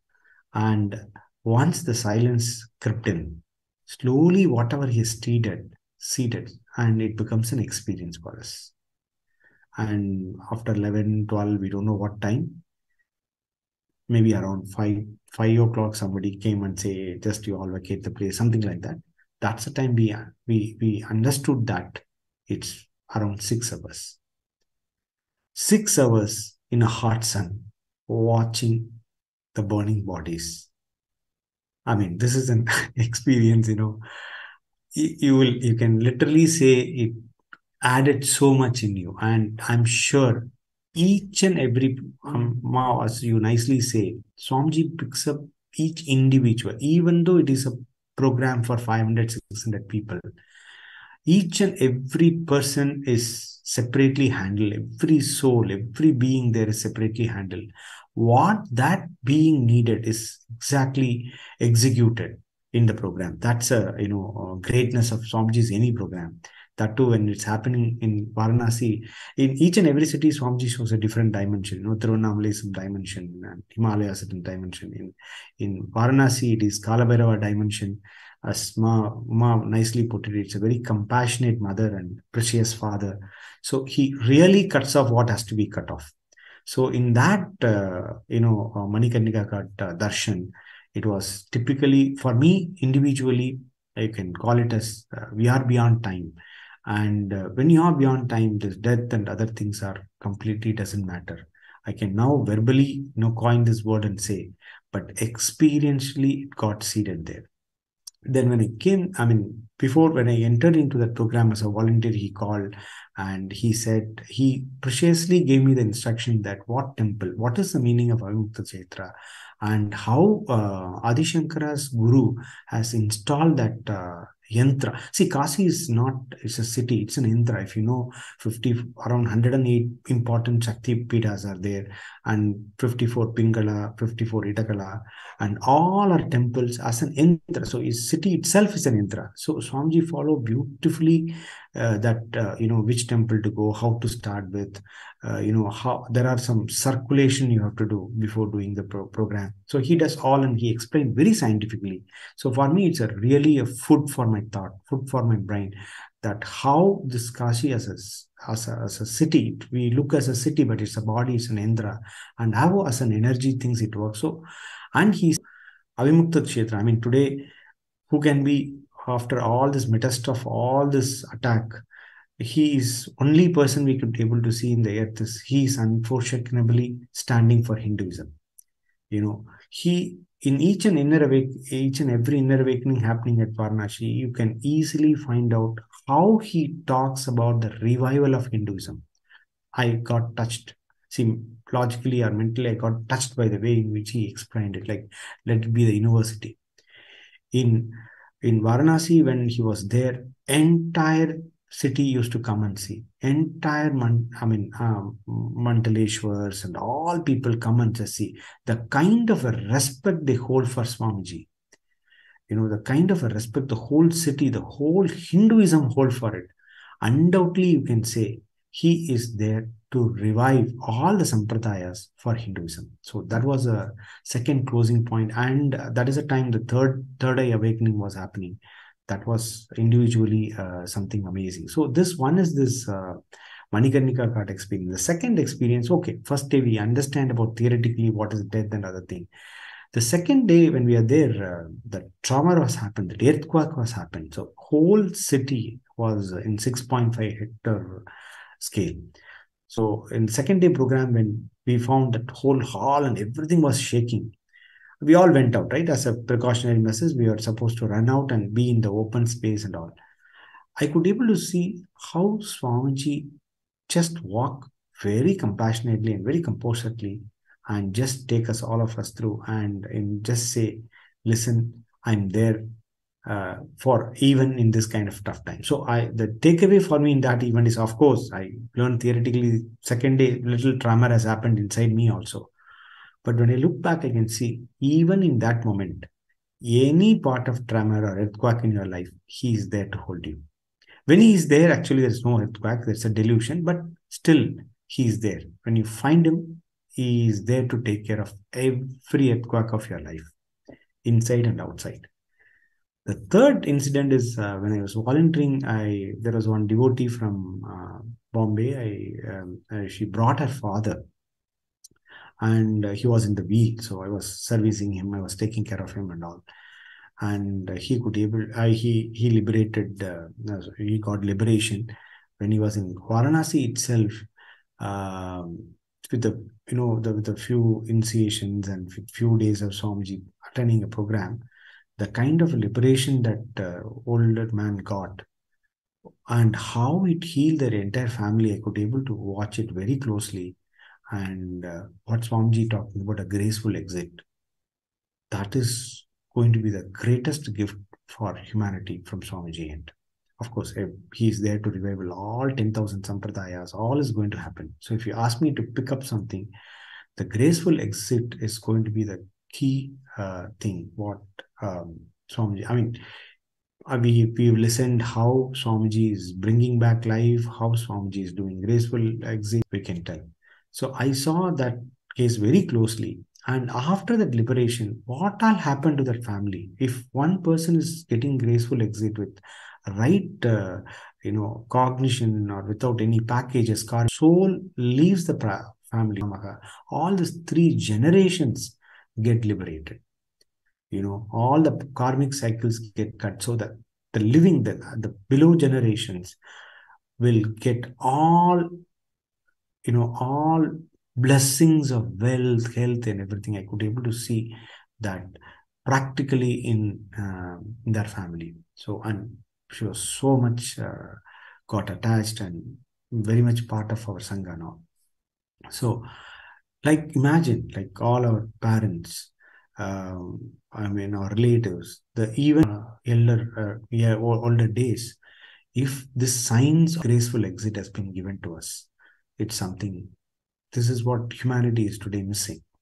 Okay, and old age homes are growing, but the death become a pain. It is no more auspiciousness in the world. For the Western world, it's an industry. They try to milk and make money out of us, and even this getting creeping in India also. So the old age become a weightage, and it is a painful, which Swamiji is talking about. A graceful exit can be really a wonderful solution for it.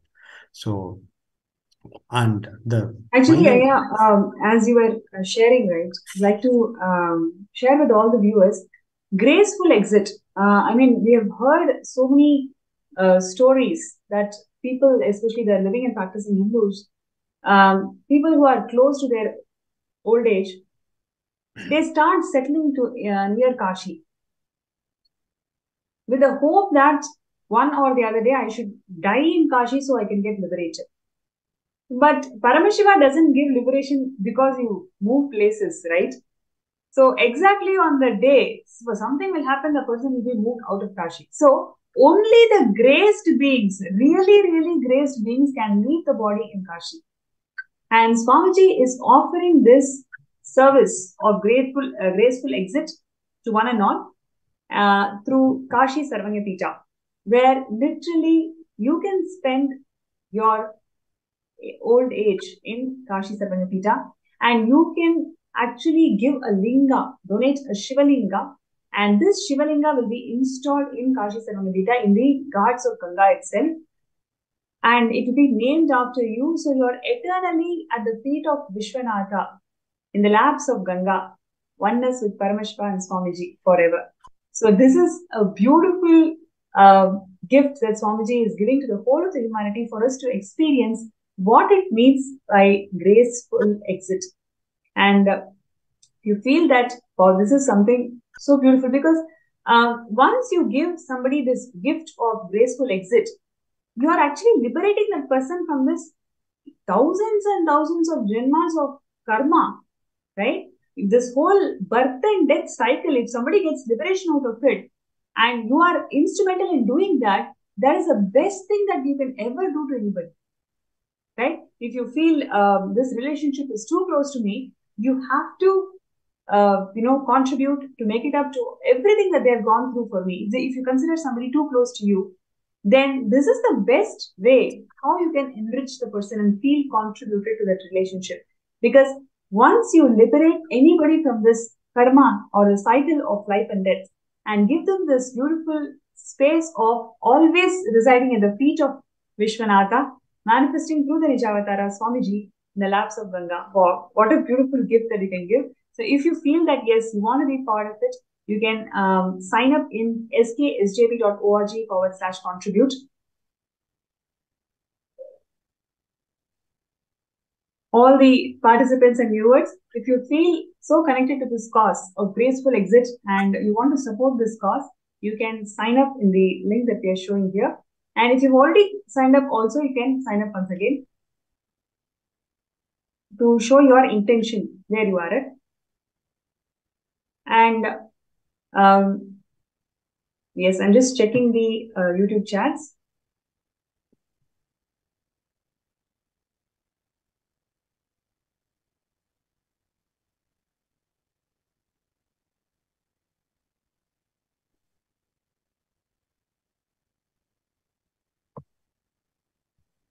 Yes, so many of you have are listening to this sharings and feeling so happy. Thank you so much for your participation. And we have many, many more powerful sharings. Just listening to these words, you just feel that liberated and have everything in life, nothing more to achieve, nothing more to look forward to. That is a space that keeps us all. The moment we start talking about Swamiji and Varanasi and all the miracles that Swamiji has done. Abhinavta, I would like to ask you now, Swamiji has given so many visions, right? Like how the Kashi Sarvapita is going to serve the humanity, whether it is in terms of universities or, Jnanalayas or all the other intellectual work of Hinduism, how Swamiji wants to build through Kashi Sarvapita. Would you like to share with all of us? Yes. So, as we all know that all sampradayas, around 10,000 plus sampradayas of Hinduism is still live, and it's all available in Kashi. You know that you can say it's a religious capital or knowledge capital of Hinduism. So there is so one is Swamiji wanted to revive all the sampradayas. Second, so how it can be revived? So this the owners of this all, or rather the executor of this all sampradayas, are as a Mandaleshwar. So if it is taking a sannyas sampradaya, or you take any other specific sect, all are so reviving this existing organizations and Mandaleshwar. This will really get boost. This will get into the next next breakthrough. So this is one action, and Swamiji is already a part of many Mandaleshwar there. You all know that. So already the revival is happening on that front. Number one. Number two is the universities. Today, you all know, I'm sure most of you might be knowing about it. We are having one of the biggest online library, and we are one of the very big online universities also. So anything on Hinduism, we have few 10,000 hours of content, and the classes and the materials we have is something momentous. So on Nithyananda Hindu University carries Jnanalaya part. It has a library in it, and Swamiji still being part in many Mandaleshwar, trying to revive all this kind of this thing. The graceful part, Ma, when you were saying like Vanaprastha and this graceful exit, all the viewers, any of your parents or any of your even for yourself or something, at least the best gift, as you all Ma was saying, the best gift you can give it to a known person. Because when I was doing volunteering, I could able to see how one person exit has given a complete consolation to their family. It was a amazing scene. We all know Tarpana, this and that, but when Swamiji get into one being life, and when he is liberating, it's a thing we should not miss it for yourself, your family, or anybody. So that is one of the biggest contribution. We should not miss a living avatar. We are with living avatar. That is the one we should not miss. And when you see the picture, this is one of the scene to be seen when Swamiji gave an initiation to sannyas. He immediately announced, and lot of sannyasis, Brahmapumacharis, jump into Ganga, and they were all sitting and taking the sannyas initiation. Was amazing stuff. And all the pictures what you are seeing is bringing me back the beautiful memories of Varanasi. So Swamiji vision is for energy use good. So in my personal life, what happened? Okay, first I got a name. First I got an experience of death, and I got a name. Then Varanasi IAs have given me a lot of that seeds have started growing in.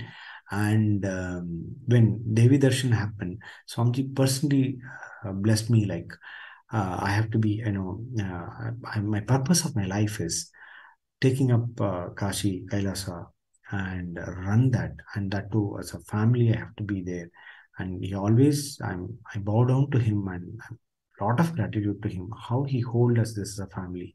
Even, any spiritual practices he give, he just tell me as a family, go there and see. Even Manikarnika Gadi, go there and watch it. All these things, he does it to me. And so that the beautiful relationship completion happens. And that he said, when you start doing it, what kind of a Jivan Mukti, Vega Mukti, all things will happen, and you will be serving at my feet. That word from him has increased my spiritual frequency, and I thought this is a time I should jump in. And not only giving a vision, making a person preparing for it is very important. And he does it so precisely. And in all ways, he see to that, preparing a person. I mean, he's giving training last couple of years. I sit with him, and with his guidances, we are getting prepared for, running this kind of vision. So Swamiji, for me, he is a form of this revival mission. He's here to revive the entire Hinduism, and I'm really, really great to be part of. And once again, I don't know how many ways I can just thank him. Being part in this whole mission itself is a greatest gift I can think of in my life. So I'm in an incubation of training with them. So that's the way I can conclude, Ma. So much thanks. Thank you, Swamiji. That's such a beautiful sharing, what you had shared with all of us. You can see literally how Swamiji handholds each being to this path, and the grand mission that Swamiji has got for Kashi Sarangapita is truly empowering and enriching.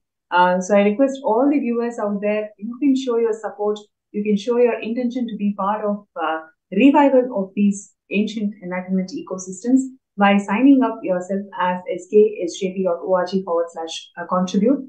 And you may also show your support. What are you listening to these amazing sharings of Swamiji being in Kashi and how he has revived this ancient enlightenment ecosystem by making Hindus realize the real purpose of life, right? By giving these experiences, whether it is a 4-day NSP program or a inner awakening, where Swamiji initiates all of us into death, or the project of graceful exit. That is something which we cannot end. So every single initiative that Swamiji has done towards this Kashi 7-Pita revival is something extraordinary. So all we can do is feel, experience, and support this initiative by being part of 7-Pita.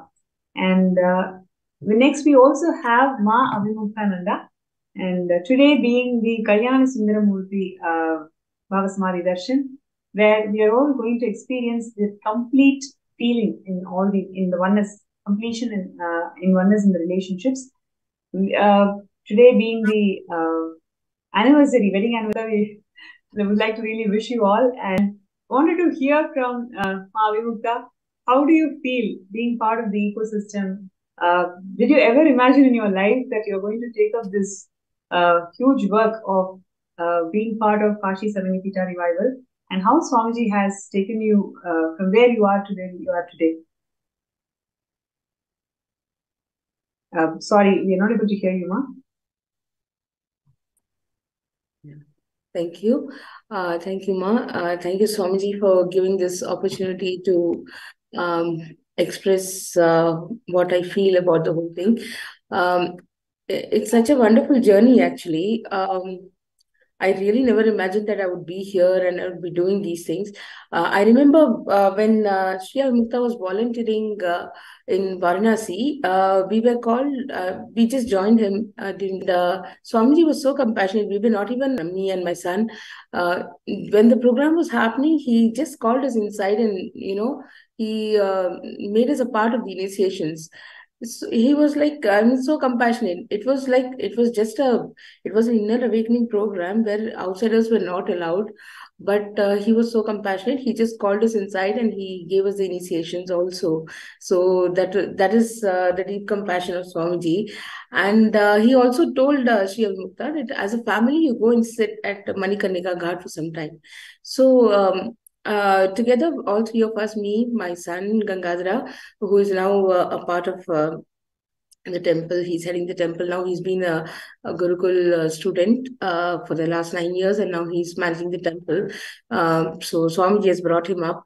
And all three of us, we went and sat and spent some time at Manikarnika Ghat. So that experience, of watching the body is burning, actually it was a different experience. Actually, there was no fear or no kind of there was no emotion. Actually, I would say we were sitting there for hours together, just watching, nothing, no even talking to each other. Actually, I could see that even my son got so involved into it, and he was also going through his own experiences. He was just a young boy of 11 years old, but so much of maturity it brought into all of us, with respect to relationships. So much of completion happened. We keep fighting for small things, or having arguments as a couple. I'm saying many people would be facing this. We have so many reasons to fight and argue, but finally when we see this whole thing, the whole scene of Manikarnika Ghat, where we see that yes, this is the truth of life. What happens, see here, what do we take what do we take and go? We don't take anything, right? We just go away that way. So these things brought in so, and I would say it is more of a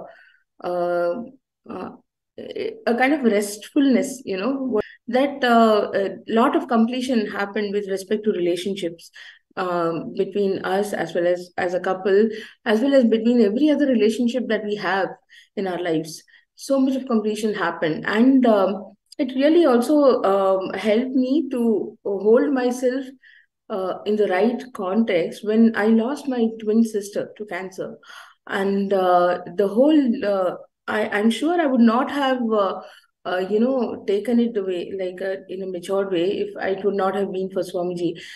I now realize that probably he would have given this experience for some reason as well, because when she left the body, it was so sudden, and it was like she was just 37 years old at that time when she left the body, and she was my twin, so I could resonate with her so much. Like we both were mirror images of each other.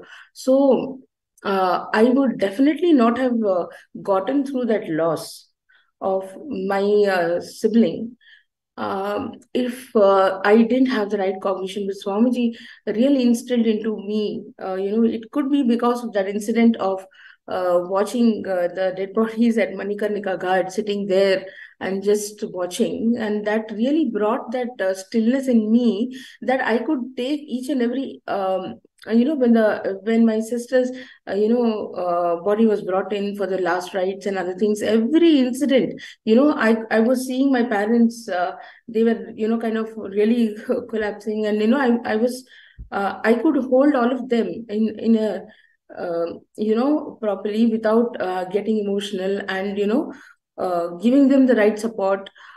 Being in that space of Paramashanta, I would say that, yes, with high maturity, I could see that I was handling it maturely, rather than just sitting and crying, or creating a scene or something. But it was only because of Swamiji, I think, that I could handle it that way. So this really helped me to understand this death experience in a more deeper way, and not feeling that fear of death as such, that I'm losing my loved one. That when we lose our loved one, we get so much into depression. I've seen so many people, they never come out of it. They never come out of it. But this experience really gave me that cognition that no, Swamiji has liberated her, and it is not the end. Like, thou shall not die. That's what Swamiji says. So it was beautifully. I could experience it actually, and it helped me sail through the whole incident in a very matured manner. And this gave a lot of strength to me to handle my relationships in a different and matured way, so that I don't keep on throwing tantrums on things, and on the way people react, and whatever. So many, people face so many relationship issues generally. So I'm in a position to look through and take matured decisions and have matured conversations. Swamiji really helped me in understanding these things. And also, regarding the spiritual name, actually, one thing what happened was, when I had asked for a spiritual name officially during the inner awakening that I attended, Swamiji gave me the name Nirakula. I could not relate with it. I was like, okay, he is Avimukta, how can I be Nirakula? I was not able to relate. So I just kept quiet. I didn't say anything. Okay, Swamiji has given the name, so I can't do anything. So I just kept quiet. I didn't say anything. And after after 1 or 2 years, when we were actually organizing a third eye initiation program for school children in Bombay, that time Swamiji online, when he saw me, he just called me by my legal name, and he said, "Okay, I'm not giving a proper spiritual name. From today, you are Mahavimukta." That is a moment I really felt aligned to what Sri Avimukta wanted. He wanted to be a part of the mission. I wanted to be with him as a part, as a family, like in the mission. So that is when I could realize that yes, I am also aligning to that purpose. And this name itself aligned me too much to the whole thing. Like, it was really a breakthrough for me, because I could relate myself that yes, I am in with him in this journey.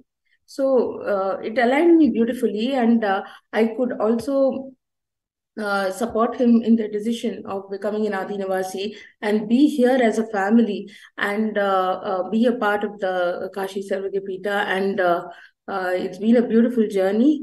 And the amount of training and the kind of training that we're getting, all this is aligning us beautifully.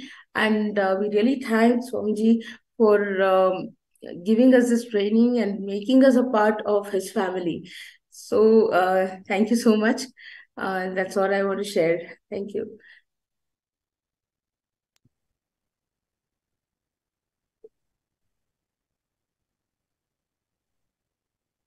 Yes, these beautiful conventions, programs that Swamiji conducted in Varanasi to revive the Kashi Sarvagapita is something so so phenomenal. And all the sharings so far we have heard only reminds us of Swamiji's extreme love and compassion for the humanity to revive these ancient kingdoms and empowering the humanity to find solutions through Hinduism. And here is the opportunity for all of us to contribute towards this revival of ancient Hindu kingdoms. You can contribute by signing up at sksjp.org/contribute. So this is something which we can do right away. And you have any questions or anything to share, you can post it in the YouTube chat, and we will right away read your comments and connect and ask the questions from Avimukta and Mama. Yes. And now, before we go to the next segment, we will have one more segment, one more small video clip showing Swamiji and Varanasi and all the revival that Swamiji has done in Kashi Saranipita.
भास्वरं भवाब्धितारकं परं नीलकण्ठवीक्षितार्थदायकं त्रिलोचनं कालकालमम्बुजाक्षमक्षशूलमक्षरं काशिकापुराधिनाथकालभैरवं भजे।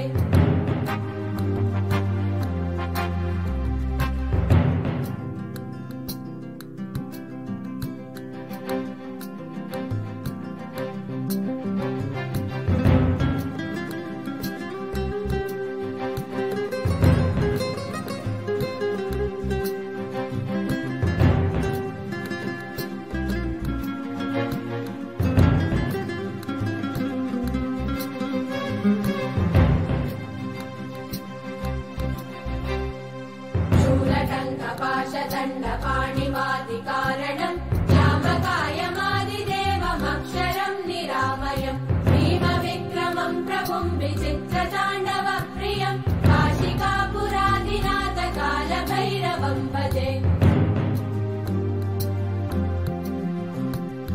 मुक्तिमुक्तिदायकं प्रशस्तचारुविग्रहं भक्तवत्सलं स्थितं समस्तलोकविग्रहं किरिक्वलन्मनोग्रहेम किङ्किनीलसत्कटिं काशिकापुराधिनाथकालभैरवं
So all the participants here, whoever is listening to this beautiful segment today, I'm going to share with all of you once again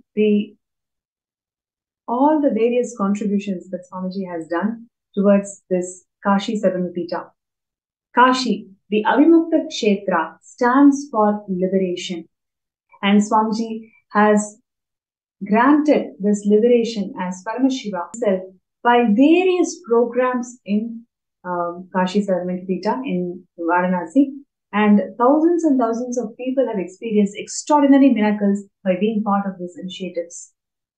Number two, Swamiji has offered this service called Graceful Exit, where anybody you feel, you want to give them a gift, present them with something very special to them, you can really do it by being part of the Graceful Exit. So what happens in Graceful Exit is, on the name of you or your family members, a Shivalinga will be dedicated and that will be installed on the hearts of Ganga itself. And Swamiji is energizing the Shivalingas and granting you the boon of liberation to every person who enrolls for it. And it's such a amazing gift that Swamiji is giving to all of the humanity. So this is number two. And number three is Swamiji is introducing various other kriyas, nitya kriyas and programs called Kaya Kalpa, where they go beyond their age and experience liberation. So all of these initiatives is only to empower and revive the whole of the Sanatana Hindu Dharma. And one of the largest vision that Swamiji has for Kashi Sagamapita is establishing the world's largest university. How it used to be earlier, the same world's largest university, Swamiji is establishing in Kashi Sagamapita. Now, why you need a Hindu university? Why it is something very important to you?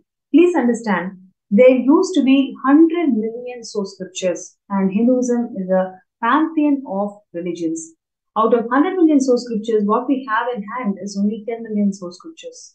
And each of these source scriptures has a specific method, specific technique to make itself available, relatable to the whole of the humanity, by having solutions for all the problems that we ever face in life. Our Vedas and Agamas has got the solutions for you. So now, out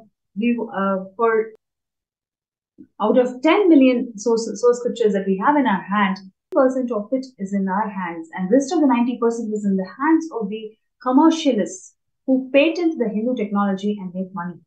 That's right. That's exactly what is happening to Hinduism today. So the whole effort that's being done by Swamiji in reviving the Kashi Sagamapita is something extraordinary, and no human being can miss this opportunity, because Paramashiva himself has landed in this planet Earth as an Nijavatara to liberate one and all.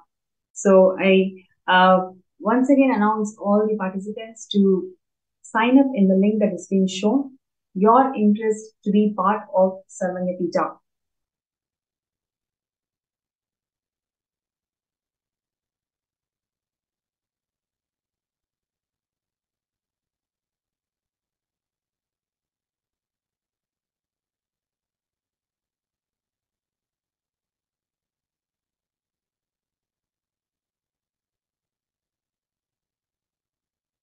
Yes, you can see all those beautiful memories of Swamiji sharing the signs of liberation to one and all in Varanasi. So I once again repeat that everybody has to be part of this mission. And to execute this vision that Swamiji has got for library, out of 100 million scriptures, we have only 10 million, and out of 10 million scriptures, only 1% is what is there in our hands. So whatever is remaining in our hands, Swamiji wants to revive all of them back by enhanced library services, including scanning of all these ancient scriptures, making it available and making it user-friendly by employing a huge team of Shivacharyas who is going to translate all these verses and make it completely user-friendly. So these are the upcoming updates about the Kashi Sagamapita that we intend to do. And everybody, just wherever you are today, you make that sankalpa. Yes, you want to take this jump and make it happen. When you decide and do it, you will see how the whole system and the cosmos comes in line and it is out there to support your reality only. Right? So, yes, I'm just going to give a few more minutes for all the participants to sign up, and then we will continue the segment. It's going to be one more interesting round of third eye scanning for all the people who want third eye scanning. We'll be doing it shortly now. And before that, I just wanted to once again tell all the viewers and participants today, whatever you feel as an obstacle, it is simply an obstacle. When you fill the intention, you are showing the cosmos that you are really serious about it. And just your decision will make you to manifest the reality the way you want.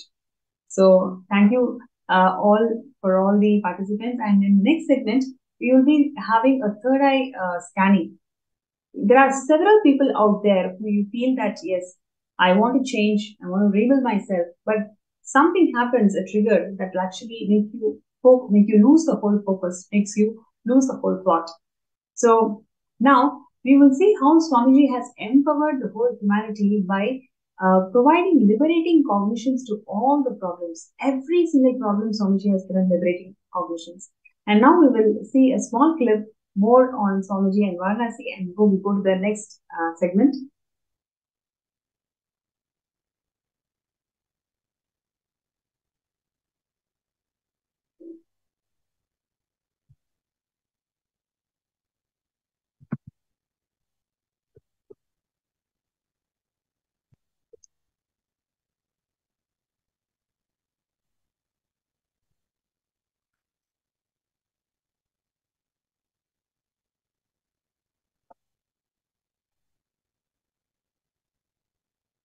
Yes, I request all the participants to post your interest.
हर हर गंगे हर हर गंगे हर हर गंगे हर हर गंगे गंगा आयाम हे नटराजा हे नित्यानंदा हर हर हर हर गंगे हर हर हर हर गंगे राजा हे नित्यानंदा हर हर हर हर गंगे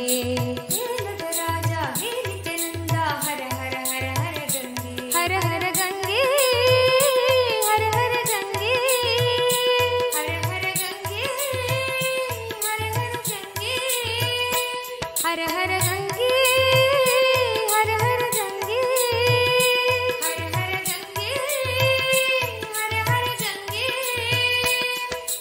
हे नटराजा हे नित्यानंदा हर हर हर हर गंगे हे नटराजा हे नित्यानंदा हर हर हर हर गंगे हे नटराजा हे नित्यानंदा हर हर हर हर गंगे हे नटराजा हे नित्यानंदा हर हर हर हर गंगे हर हर गंगे हर हर गंगे हर हर गंगे हर हर Gange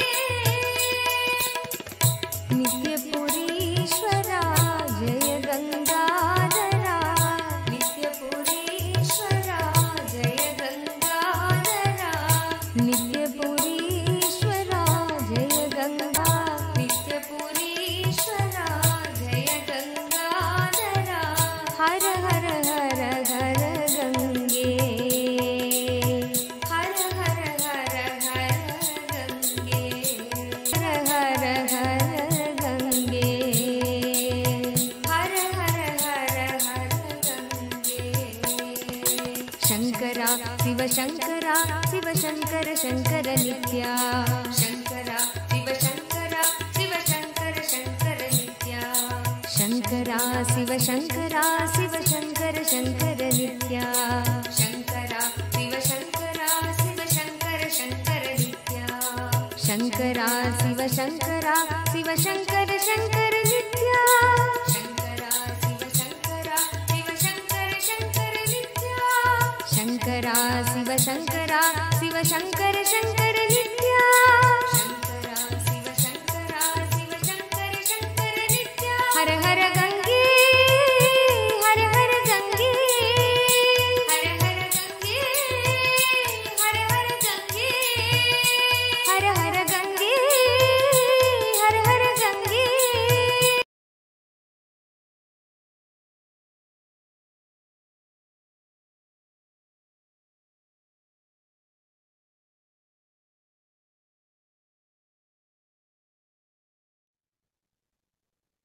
Yes, the most beautiful Ganga and Swamiji's speech. What a scene to be seen. How many of you are really enjoying this whole episode of Swamiji and Varanasi? You can all post that in the Facebook group. Oh wow, so many of you are raising your hands. It's Ma Brahmagyana, Ma Durjati. Yes. Bhupendra. Very good, Aya. Bhupendra ji. Anybody else? And we have Ma Nithyananda. Great. Right. So all of you can actually post your feedback and how are you enjoying this whole segment in the Facebook group. And you have the QR code that is already being projected in the screen. So you can scan the QR code and it will be directed directly to the Facebook group. And you can post your comments and feedback. Okay, and now in this segment, we're going to see, okay, so far we have seen this extraordinary revival, what Swamiji has done towards Sarvanyapita, Kashi Sarvanyapita, and that very grand vision of reviving all these scriptures. Please understand, 100 million scriptures are there, 90 million scriptures is destroyed. What we have is only 10 million, and even in the 10 million, only 1 million is in the hands of people who wants to revive Hinduism. Only 1 million scriptures we have out of 100 million scriptures that used to be there. What Swamiji wants to do is he is going to initiate people into Akashic reading who can directly access the cosmic records, who can directly access the cosmic archives and start expressing these lost scriptures. That is how Swamiji wants to revive this entire Kashi Sarvanyapita. By producing super conscious mutants, you and me, Swamiji is going to initiate and make us all super conscious mutants in such a way that we can simply access the cosmic archives and revive and get these scriptures out. Right? So this is the extraordinary vision that Swamiji has for Kashi Sarvanyapita. So whoever is feeling that, yes, this is something which you really feel you want to do it, please understand there are so many things that we are currently doing in our lives. But what really going to fulfill us, what is going to really make us meaningful, make our lives meaningful is a contribution, something like this, right? So when Swamiji is saying he's going to produce the superconscious mutants who can access and deliver these sciences to the whole of the world because of one single fact that Hinduism is a one-stop solution for all the problems that the current day modern society is facing. Whether it is health problems, education, social justice, jurisprudence, whatever may be the problem or the impact of the problem that it has on the society, Hinduism has a one-stop solution. It is really the one-stop solution that humanity can ever think about. And Swamiji is reviving the whole Kailasa to make it more user-friendly, make it more available for the whole humanity so we have a beautiful planet for the next generation. And you deciding to be part of the Sarvanyapita, it will simply raise your consciousness to Paramashiva and be the channel where he can express. So whatever is stopping you from becoming Sarvanyapita, you may be having an intention, but for some reason you're not able to manifest wealth. You may be having the intention, but for some reason you're not able to get over your insecurity. Whatever position you are in, you can actually sign up and start your journey. You can once again restart your journey. And now being the Uttarayana, it's a beautiful day for you to decide to rebuild your future. So I request all the participants to scan the QR code and take a look at the form, and you can fill your questions. You can fill your blessings requests, whatever you want to fill, you can do it. And from there, we can start the journey of being part of Kailasa's ecosystems.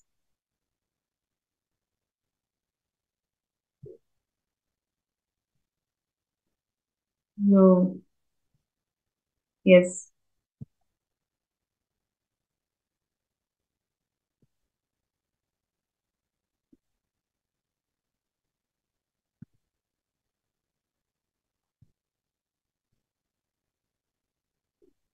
You can see here Ma Devi Karani saying that gratitude to the beautiful cognitions. I am a great possibility. I can heal relationships and appreciate manifest within me. When I carry the right space, acceptance and love becomes a natural way of life. Completion is a blessing. Thank you, Bhagavan and Sangha. Beautiful Ma. Thank you so much. Requesting all the participants to scan the QR code that is being projected below, and you can share your interest. You can share your interest to be scanned. So I'm going to scan you and then share with you what is actually you for you to manifest the reality of Sarvanyapita.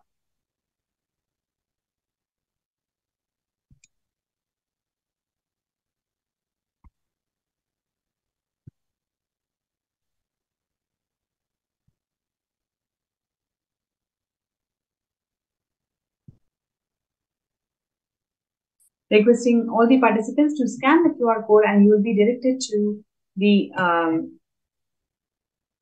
Facebook group automatically.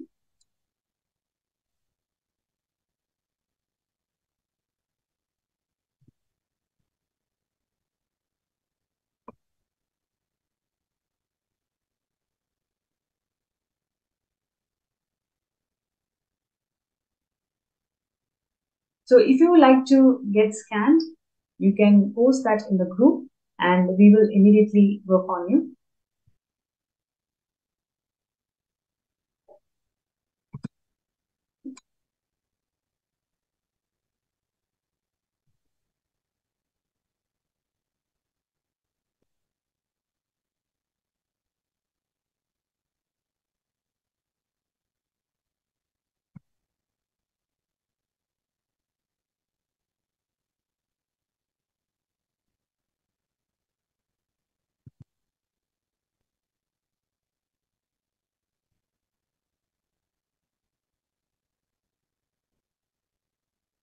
So many of you are joining today's session and getting ready for the most awaited darshan. So before we go to the darshan segment, we'd like to do a third eye scan to all of you, whoever is interested in making this reality happen of signing up for Sarvanyapita.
Yes. So, have a post from Ma Jarandhara Sthitananda for manifesting SJP. Right. So, I'm going to scan Ma Nithya Jarandhara Sthitananda.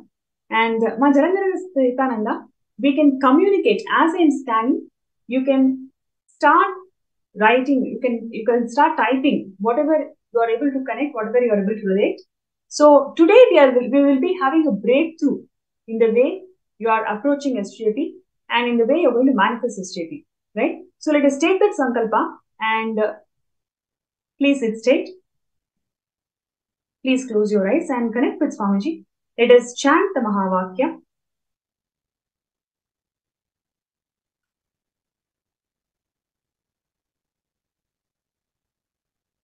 Om Nithyananda Paramashivam. Om Nithyananda Paramashivam. Om Nithyananda Paramashivam.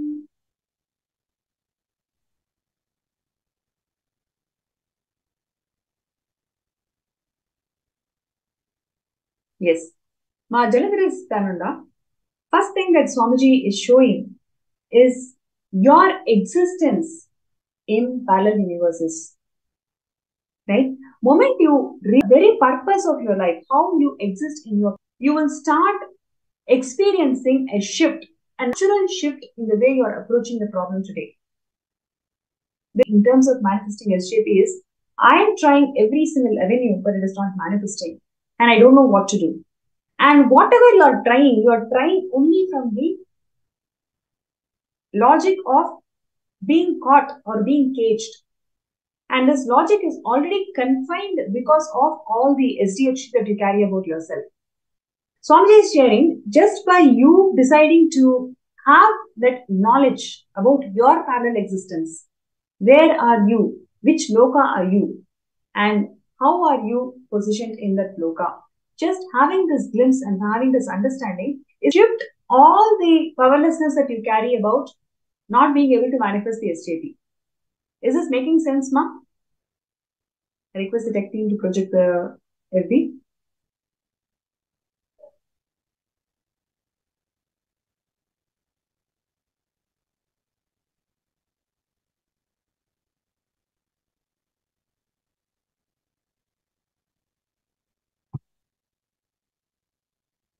Yes, maybe check the FB. Ma Jarandhara Sthitananda, is that making sense to you?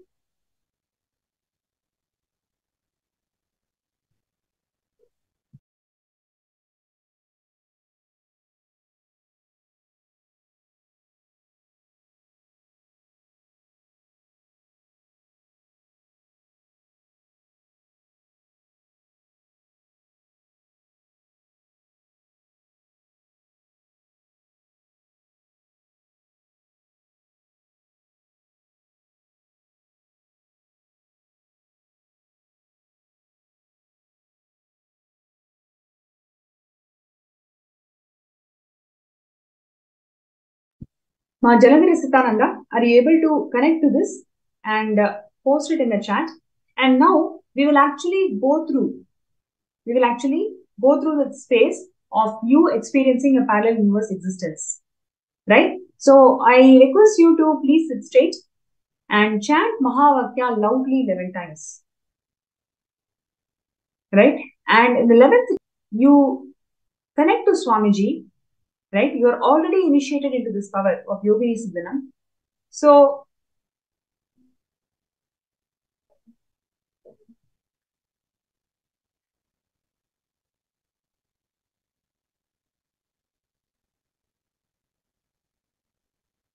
you can connect your parallel existence, and just by having that very glimpse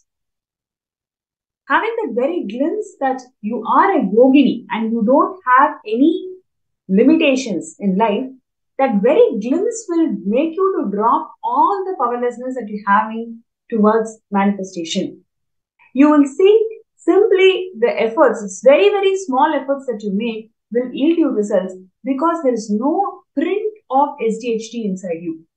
So I request you to please be there and chant the Mahavakya 11 times and experiencing you as who you are in the parallel existence. And now we will go to Ma Yogananda Swarupani, Vamadeva Shivashakti. She's sharing that in terms of SJP, I would like to know what is the fear I seem to be having to manifest the next steps and why so much struggle to be there at the moment. Thank you, Ma Nithyananda. Great. So I'm going to scan you and I request you to please be seated, neck and spine in the straight line. And let us chant the Mahavakya. Om Nithyananda Paramashivam. Om Nithyananda Paramashivam. Om Nithyananda Paramashivam.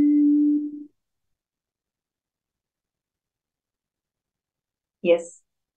Ma Yogananda Swarupini, what Swamiji is showing is your ideas and cognitions you carry about your mother, that she will not give you what you want. Are you deciding today to burn that pattern ferociously? That is the question I want to pose you today. Yes, you have completed this particular thing multiple times and it did not leave you. I'm able to see that. But I'm asking you a question. Are you ready to burn it ferociously today?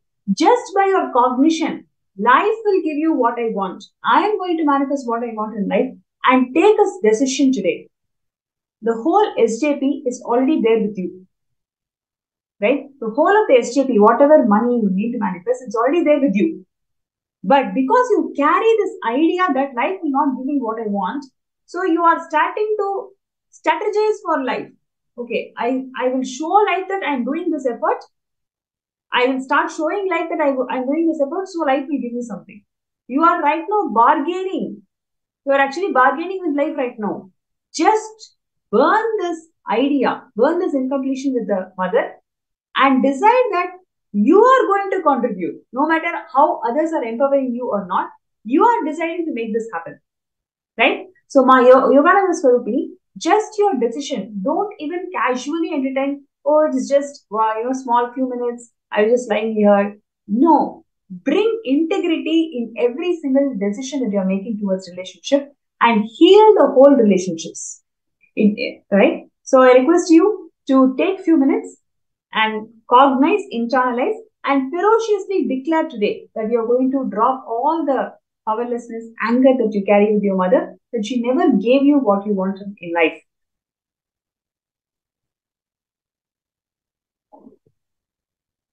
So, I'm going to scan the next person. Please project in the screen.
Yes. And now the next participant was asked is, scan me for manifesting SJPK, the next move breakthrough, and what powerful cognitions I need to receive to energies manifest. Thank you. Musu He. Mamusuhi, let us sit in the straight line with your head, neck and spine in the straight line. And I'm going to chant the Mahavakya and entangle.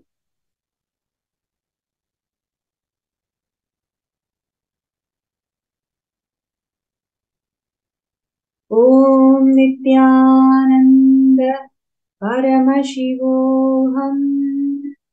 Om Nithyananda Paramashivoham. Om Nithyananda Paramashivoham.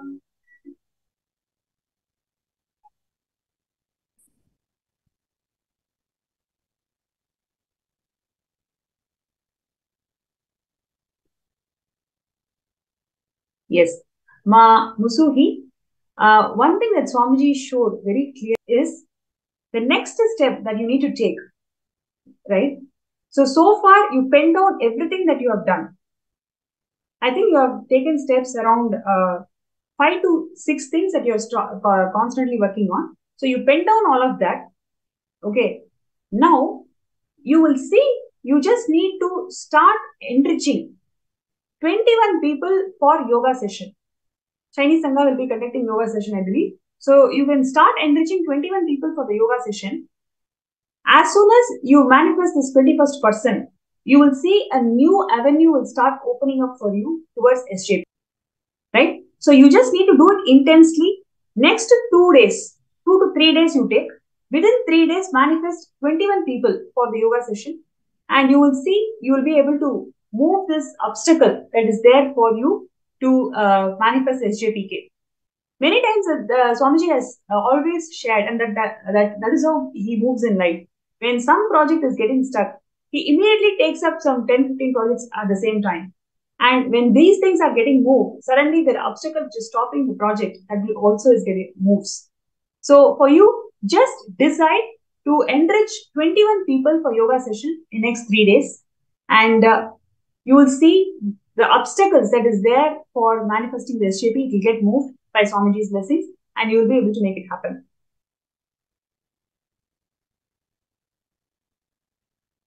Right? The powerful cognition you had asked, powerful cognition that you need to manifest is life is out there to give you what you want.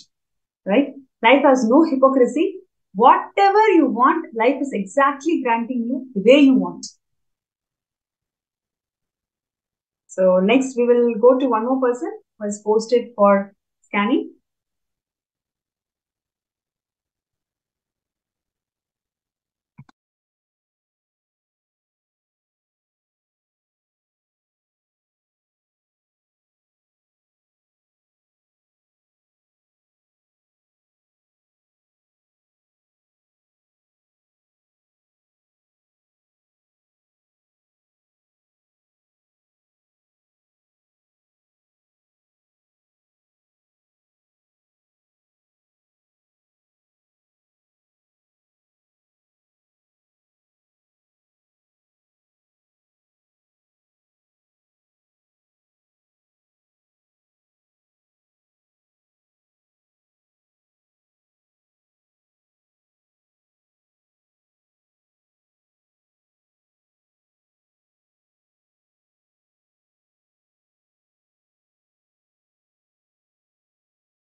Okay. The next person who I am going to scan is Ma Hiranmayi.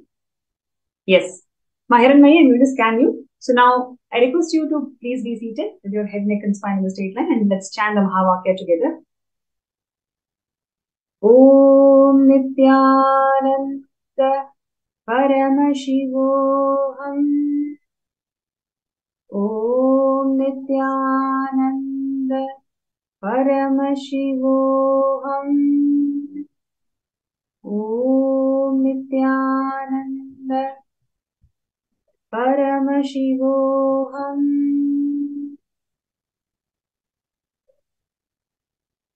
Yes.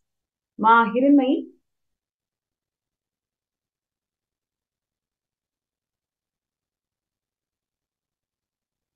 One thing that Swamiji is showing me very clearly is You used to exist, you used to live with Swamiji in Dwapara Yuga, and you were serving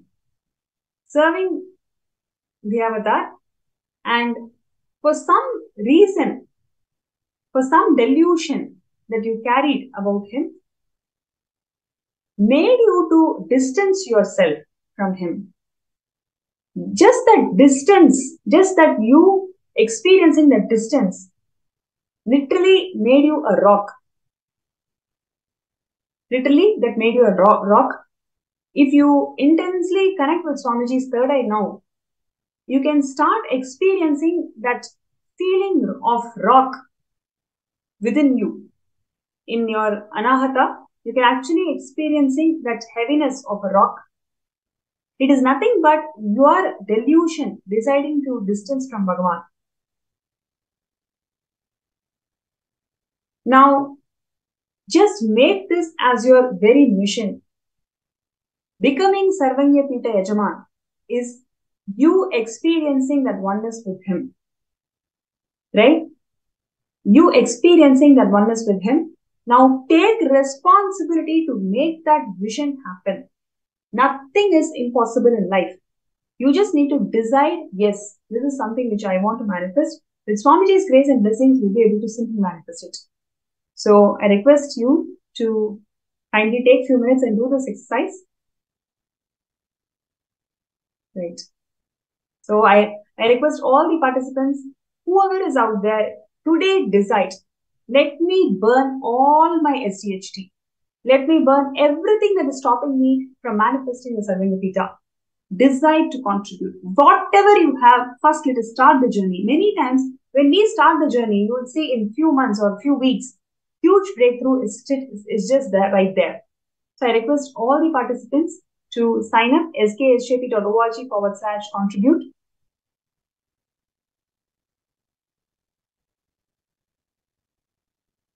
Yes.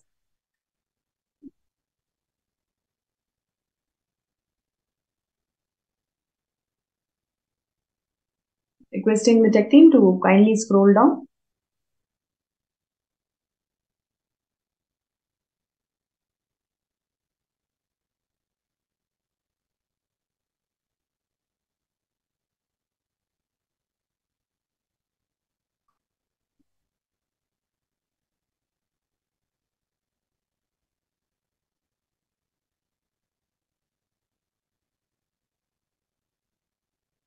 Yes, the next person who is requested a scan is Malala Taksha Nithyananda.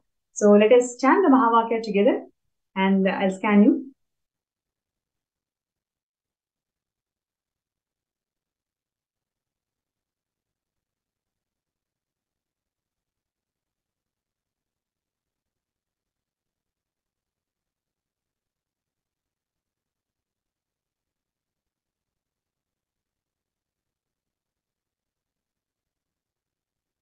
Om Nithyananda Shivoham. Om Nithyananda Paramashivam. Om Nithyananda Paramashivam.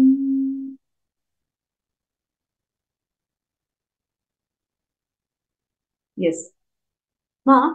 Malala Taksha, one thing that Swamiji is clearly showing is you have everything that you need to become an SJP.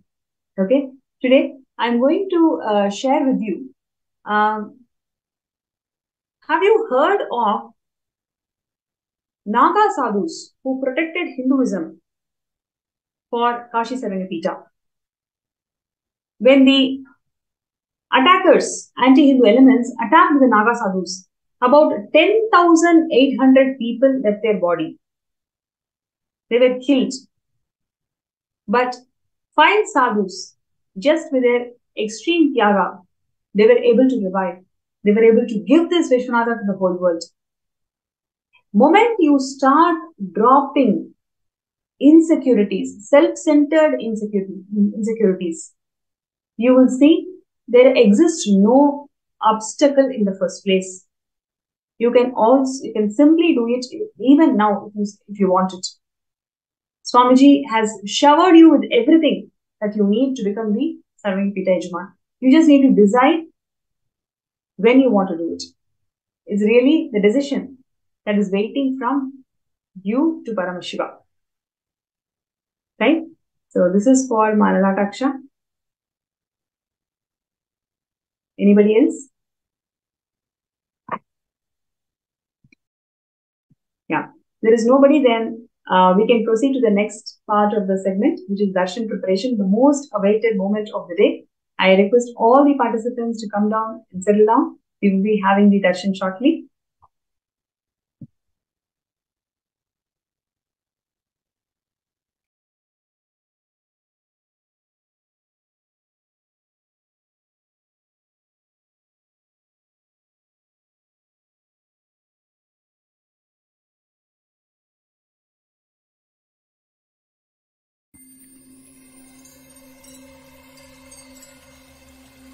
I welcome you all with my love and respect. Let you all open all your three eyes.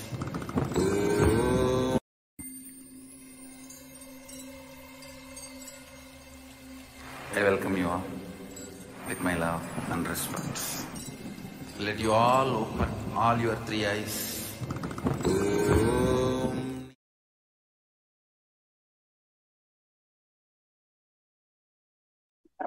Nithyananda, we heard such beautiful experiences. It was such an exciting session, seeing those videos of Swami and listening to the beautiful experiences, the miracles, how Swamiji literally brought back life into a person and the amazing transformations that people have experienced. And many of you to the third eye. Now, with this, we are going to be moving to the next session. So the most awaited part of our day, which is experiencing the Bhava Samadhi Darshan. Today, we are going to be experiencing the Bhava Samadhi Darshan of Bhagavan Uma Maheshwara Murthi and Kalyana Sundara Murthi, all the forms of Paramashiva, which bestows us with auspiciousness in relationships, and all the forms of Paramashiva experiencing oneness in relationships. So let us all get ready to receive the Bhava Samadhi Darshan, and we will now be chanting the Dhyana Shloka of each of these deities, the forms of Paramashiva. Now we'll be chanting the Dhyana Shloka of Uma Maheshwara Murthi. धवलाब्ज सुखासन सन्निहितं मृगं डिम्बकटङ्कवराभियनं सुमुखं परमुत्पलदूरकं वरया उमया सहितं हृदये तं भजे.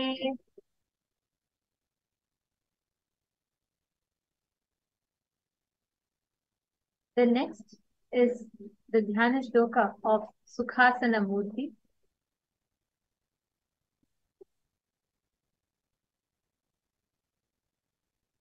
Arunabhas subhasma vilepanadhram dharanichidaratangkavarabhayadam arunam chavarashobhilasachat buddhe gunatrena sukhasana rupanidam Chaturbhujam Trinetram cha Jata Samyutam Abhayam Dakshina Haste cha Varadam Vamahastake Krishna Parashu Samyuktam Vama Dakshinam Hastayoho Shayanam Dakshinam Padam Dadham Vamatu Kunchitam Uma Sahita Bhutparva Skanda Gauri Vivarjitam Sukhasanamiti Pro.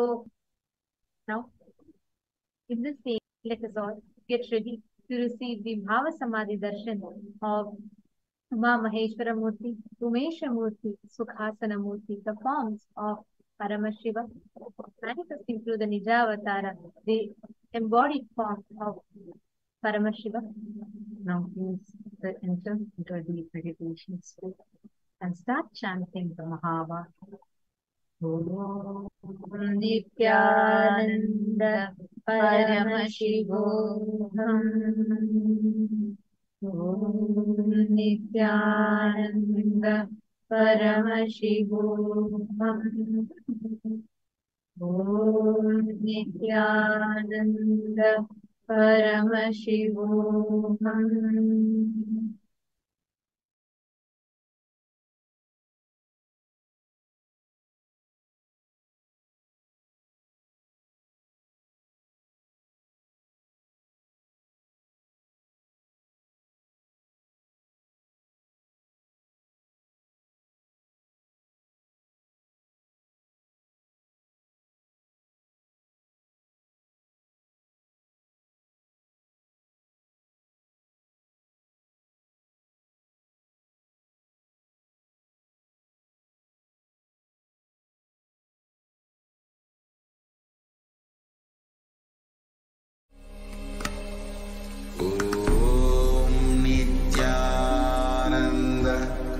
Paramashivam.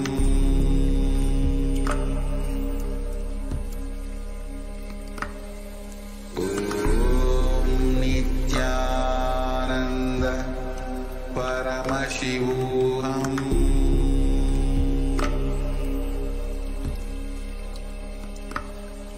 Om Nithyananda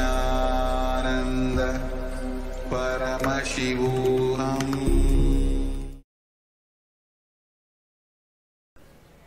Connecting with the divine with your eyes closed. Meditation.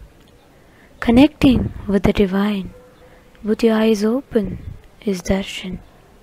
Come, let us all now move from meditation to Darshan.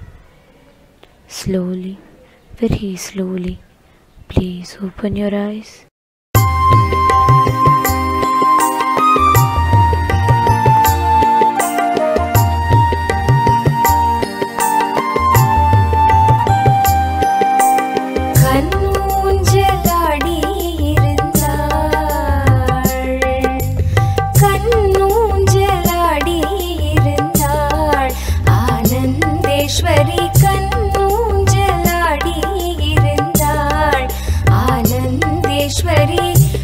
மகிழ்ந்தாள் கண்ணூஞ்சலாடி இருந்தாள் ஆனந்தேஸ்வரி மனமகிழ்ந்தாள் கண்ணூஞ்சலாடி இருந்தாள் ஆனந்தேஸ்வரி மனமகிழ்ந்தாள் கண்ணூஞ்சலாடி இருந்தாள்.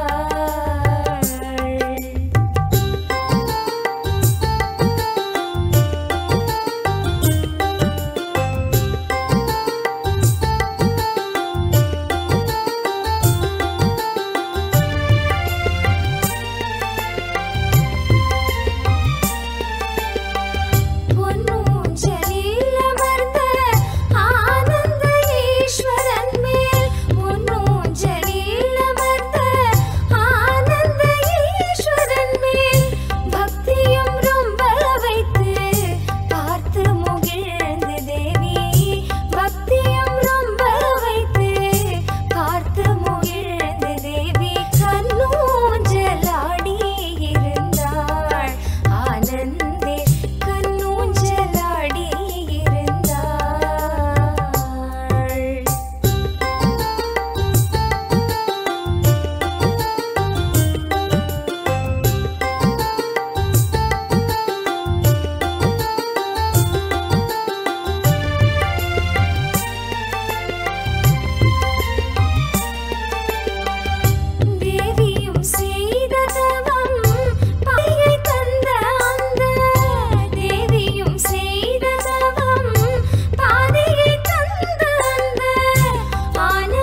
ஆனந்தேஸ்வரநாதனுடன் ஆனந்த ஊஞ்சலில் ஆடினாள்.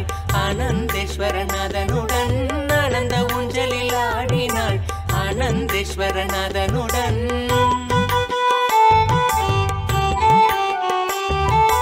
வேத கோஷங்கள் முழங்கிட விண்ணோர் மன்னோர் மகிழ்ந்திட. வேத கோஷங்கள் முழங்கிட விண்ணோர் மன்னோர் மகிழ்ந்திட. நாரதன் தும்புரு மீட்டிட நானிலம் முழுதும் ஆடிட. நாரதன் தும்புரு மீட்டிட நானிலம் முழுதும் ஆடிட.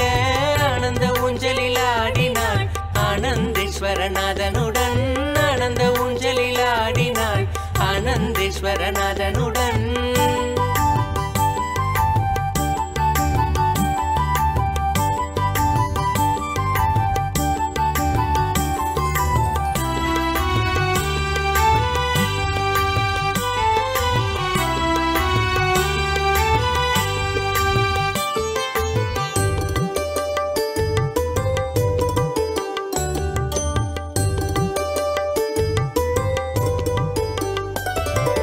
தெய்வங்களாடிடும் ஊஞ்சலாம் தேவலோகத்தில் செய்த ஊஞ்சலாம்.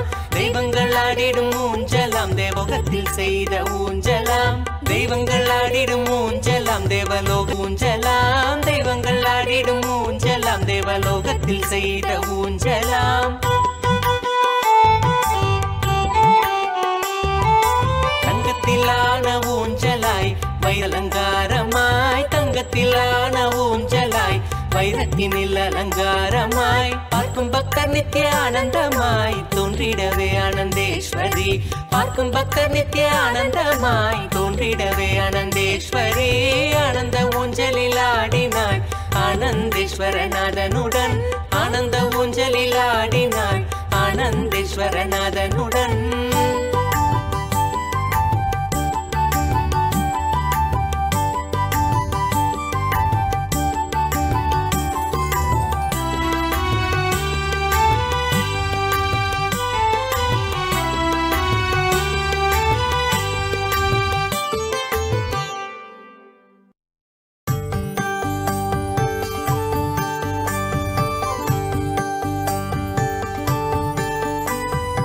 ஆனந்த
கிரியின் தவ புதல்வி தெய்வீக அழகுடன் ஆனந்தேஸ்வரி தவக்கோலம் பூண்ட பலன் இந்த தெய்வீக திருமணத்தின் மதுவாம் தவக்கோலம் பூண்ட பலன் இந்த தெய்வீக திருமணத்தின் மதுவாம் ஆனந்தேஸ்வரா ஜெய ஜெய ஆனந்தேஸ்வரி மணவாளா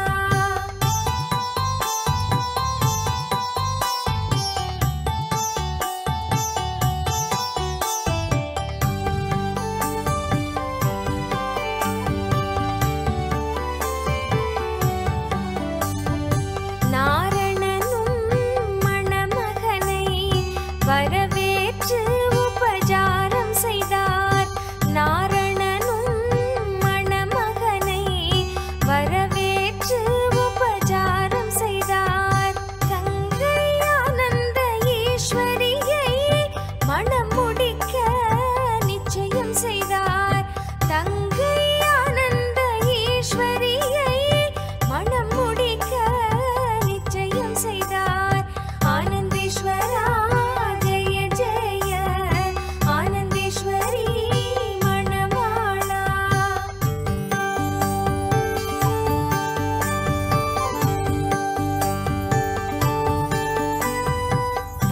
வாசனையாய் திரவியங்கள் கலந்து வைத்த தைலம் கொண்டு வாசனையாய் திரவியங்கள் கலந்து வைத்த தைலம் கொண்டு மணமகளும் மணமகனும் ஸ்நானம் செய்து மணமேடை வந்தார் மணமகளும் மணமகனும் ஸ்நானம் செய்து மணமேடை வந்தார் ஆனந்தேஸ்வரா ஜெய ஜெய ஆனந்தேஸ்வரி மணவாளா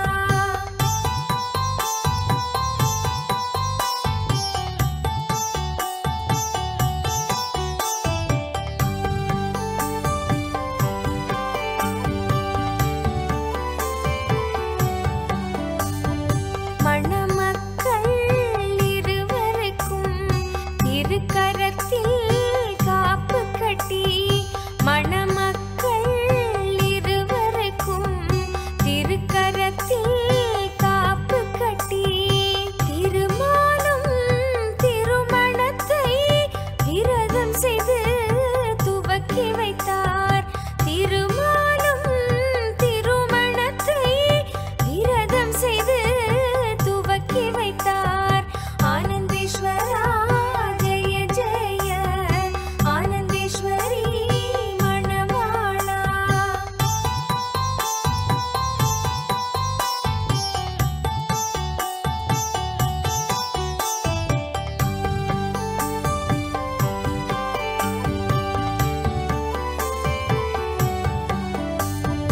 ஆனந்தேஸ்வரா ஜெய ஜெய ஆனந்தேஸ்வரி மணவாளா ஆனந்தேஸ்வரா ஜெய ஜெய ஆனந்தேஸ்வரி மணவாளா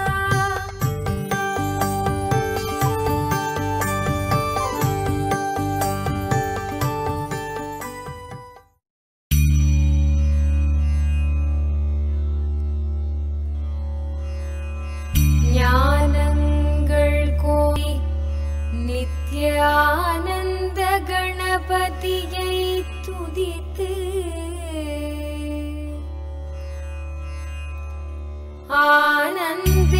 ஆனந்தேஸ்வரரையும்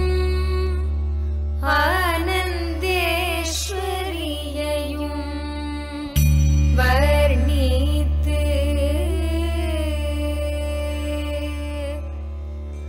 ஆனந்தேஸ்வரி கல்யாண வைபோகமே ஆனந்தேஸ்வரி கல்யாண வைபோகமே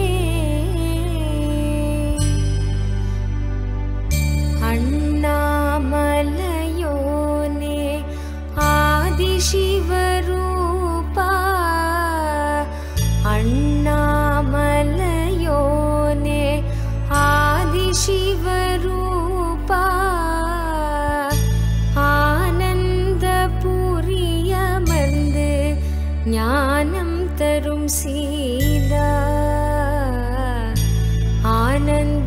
आनन्देश्वरा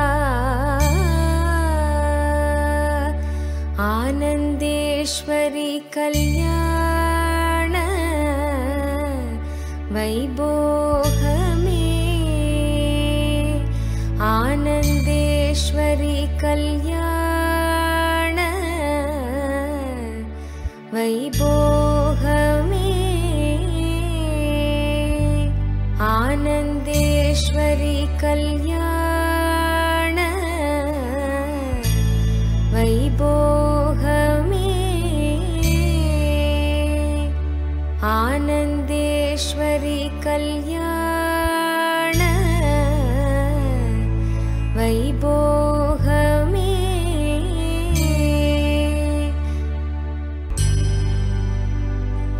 आनन्द ஈசனவன் மடி மீது அமர்ந்து ஆனந்த ஈசனவன் மடி மீது அமர்ந்து அகிலம் தன்னை காக்கும் அன்னையன எழுந்த ஆனந்தேஸ்வரி आनन्देश्वरी कल्याण वैभोगमे आनन्देश्वरी कल्याण वैभोगमे आनन्देश्वरी कल्याण वैभोगमे आनन्देश्वरी कल्याण वैभोगमे वाழையடி வாழையன ஞான குலம் தழைக்க வாழையடி வாழையன ஞான குலம் தழைக்க குலையோடு வாழை மரம் பந்தலிலே பூட்ட ஆனந்தேஸ்வரி ஆனந்தேஸ்வரி கல்யாண வைபோகமே ஆனந்தேஸ்வரி கல்யாண வைபோகமே ஆனந்தேஸ்வரி கல்யாண வைபோகமே ஆனந்தேஸ்வரி கல்யாண வைபோகமே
ஆனந்தேஸ்வரி திருமண வைபவம்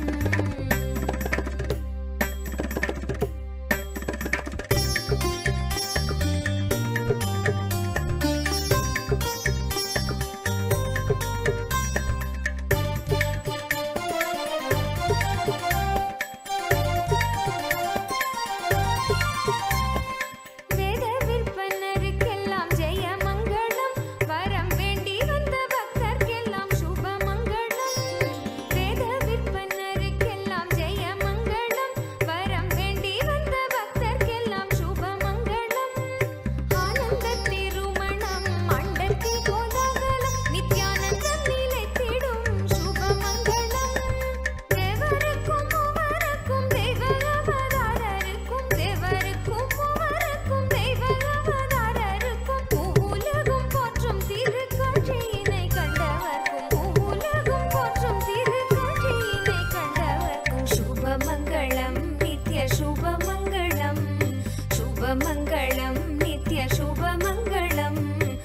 आनन्देश्वरी तिरुमणवैभवम् शुभमङ्गलं नित्यशुभमङ्गलम्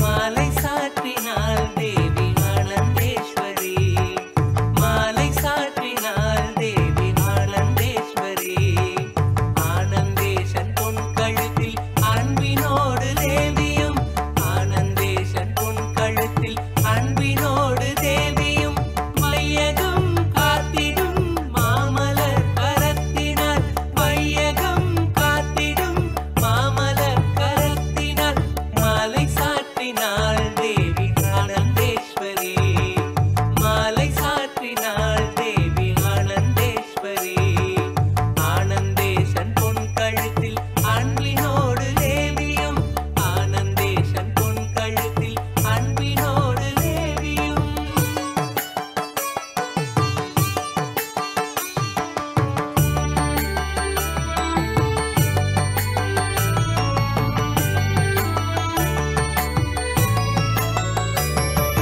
மாலை மாற்றினார் ஆனந்தேஸ்வரர் மாலை மாற்றினார் ஆனந்தே பாகமாய் அமர்ந்தவள் தன் பொன்மலர் கழுத்தினில் பாகமாய் அமர்ந்தவள் தன் பொன்மலர் கழுத்தினில் அண்டமும் தாங்கிடும் ஆனந்தன் கரத்தினால் அண்டமும் தாங்கிடும் ஆனந்தன் கரத்தினால் உமாலை வாங்கினாள் தேவி ஆனந்தேஸ்வரி உமாலை வாங்கினாள் தேவி ஆனந்தேஸ்வரி பாகமாய் அமர்ந்தவள் தன் பொன்மலர் கழுத்தினில் பாகமாய் அமர்ந்தவள் தன் பொன்மலர் கழுத்தினில்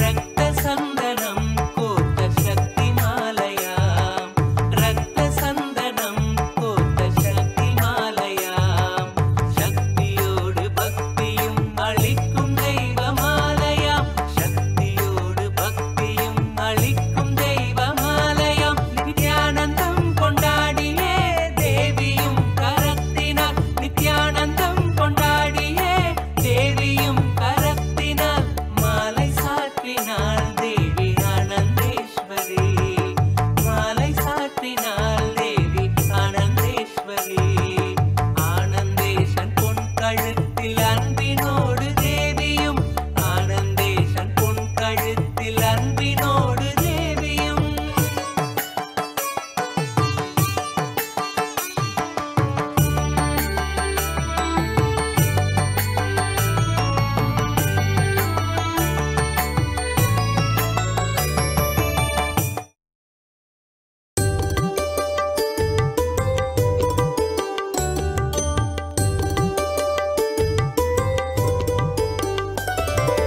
ஆனந்த ஊஞ்சலில் ஆடினாள் ஆனந்தேஸ்வரநாதனுடன் ஆனந்த ஊஞ்சலில் ஆடினாள் ஆனந்தேஸ்வரநாதனுடன் ஆனந்த ஊஞ்சலில் ஆடினாள் ஆனந்தேஸ்வரநாதனுடன் ஆனந்த ஊஞ்சலில் ஆடினாள் ஆனந்தேஸ்வரநாதனுடன்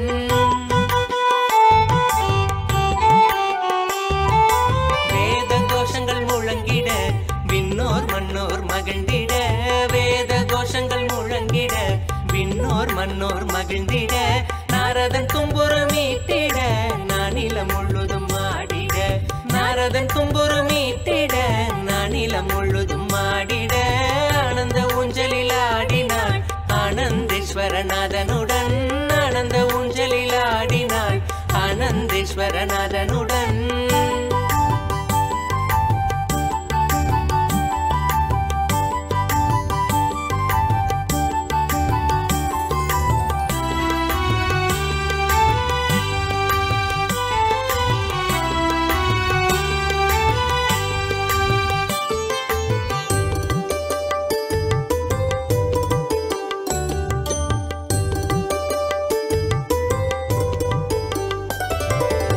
தெய்வங்கள் ஆடிடும் ஊஞ்சலாம் தேவலோகத்தில் செய்த ஊஞ்சலாம் தெய்வங்கள் ஆடிடும் ஊஞ்சலாம் தேவலோகத்தில் செய்த ஊஞ்சலாம் தெய்வங்கள் ஆடிடும் ஊஞ்சலாம் தேவலோகத்தில் செய்த ஊஞ்சலாம் தெய்வங்கள் ஆடிடும் ஊஞ்சலாம் தேவலோகத்தில் செய்த ஊஞ்சலாம் தங்கத்திலான ஊஞ்சலாய் வைரத்தினில் அலங்காரமாய் தங்கத்திலான ஊஞ்சலாய் வைரத்தினில் அலங்காரமாய் பார்க்கும் பக்தர் நித்திய ஆனந்தமாய் தோன்றிடவே ஆனந்தேஸ்வரி பார்க்கும் பக்தர் நித்திய ஆனந்தமாய் தோன்றிடவே ஆனந்தேஸ்வரி ஆனந்த ஊஞ்சலில்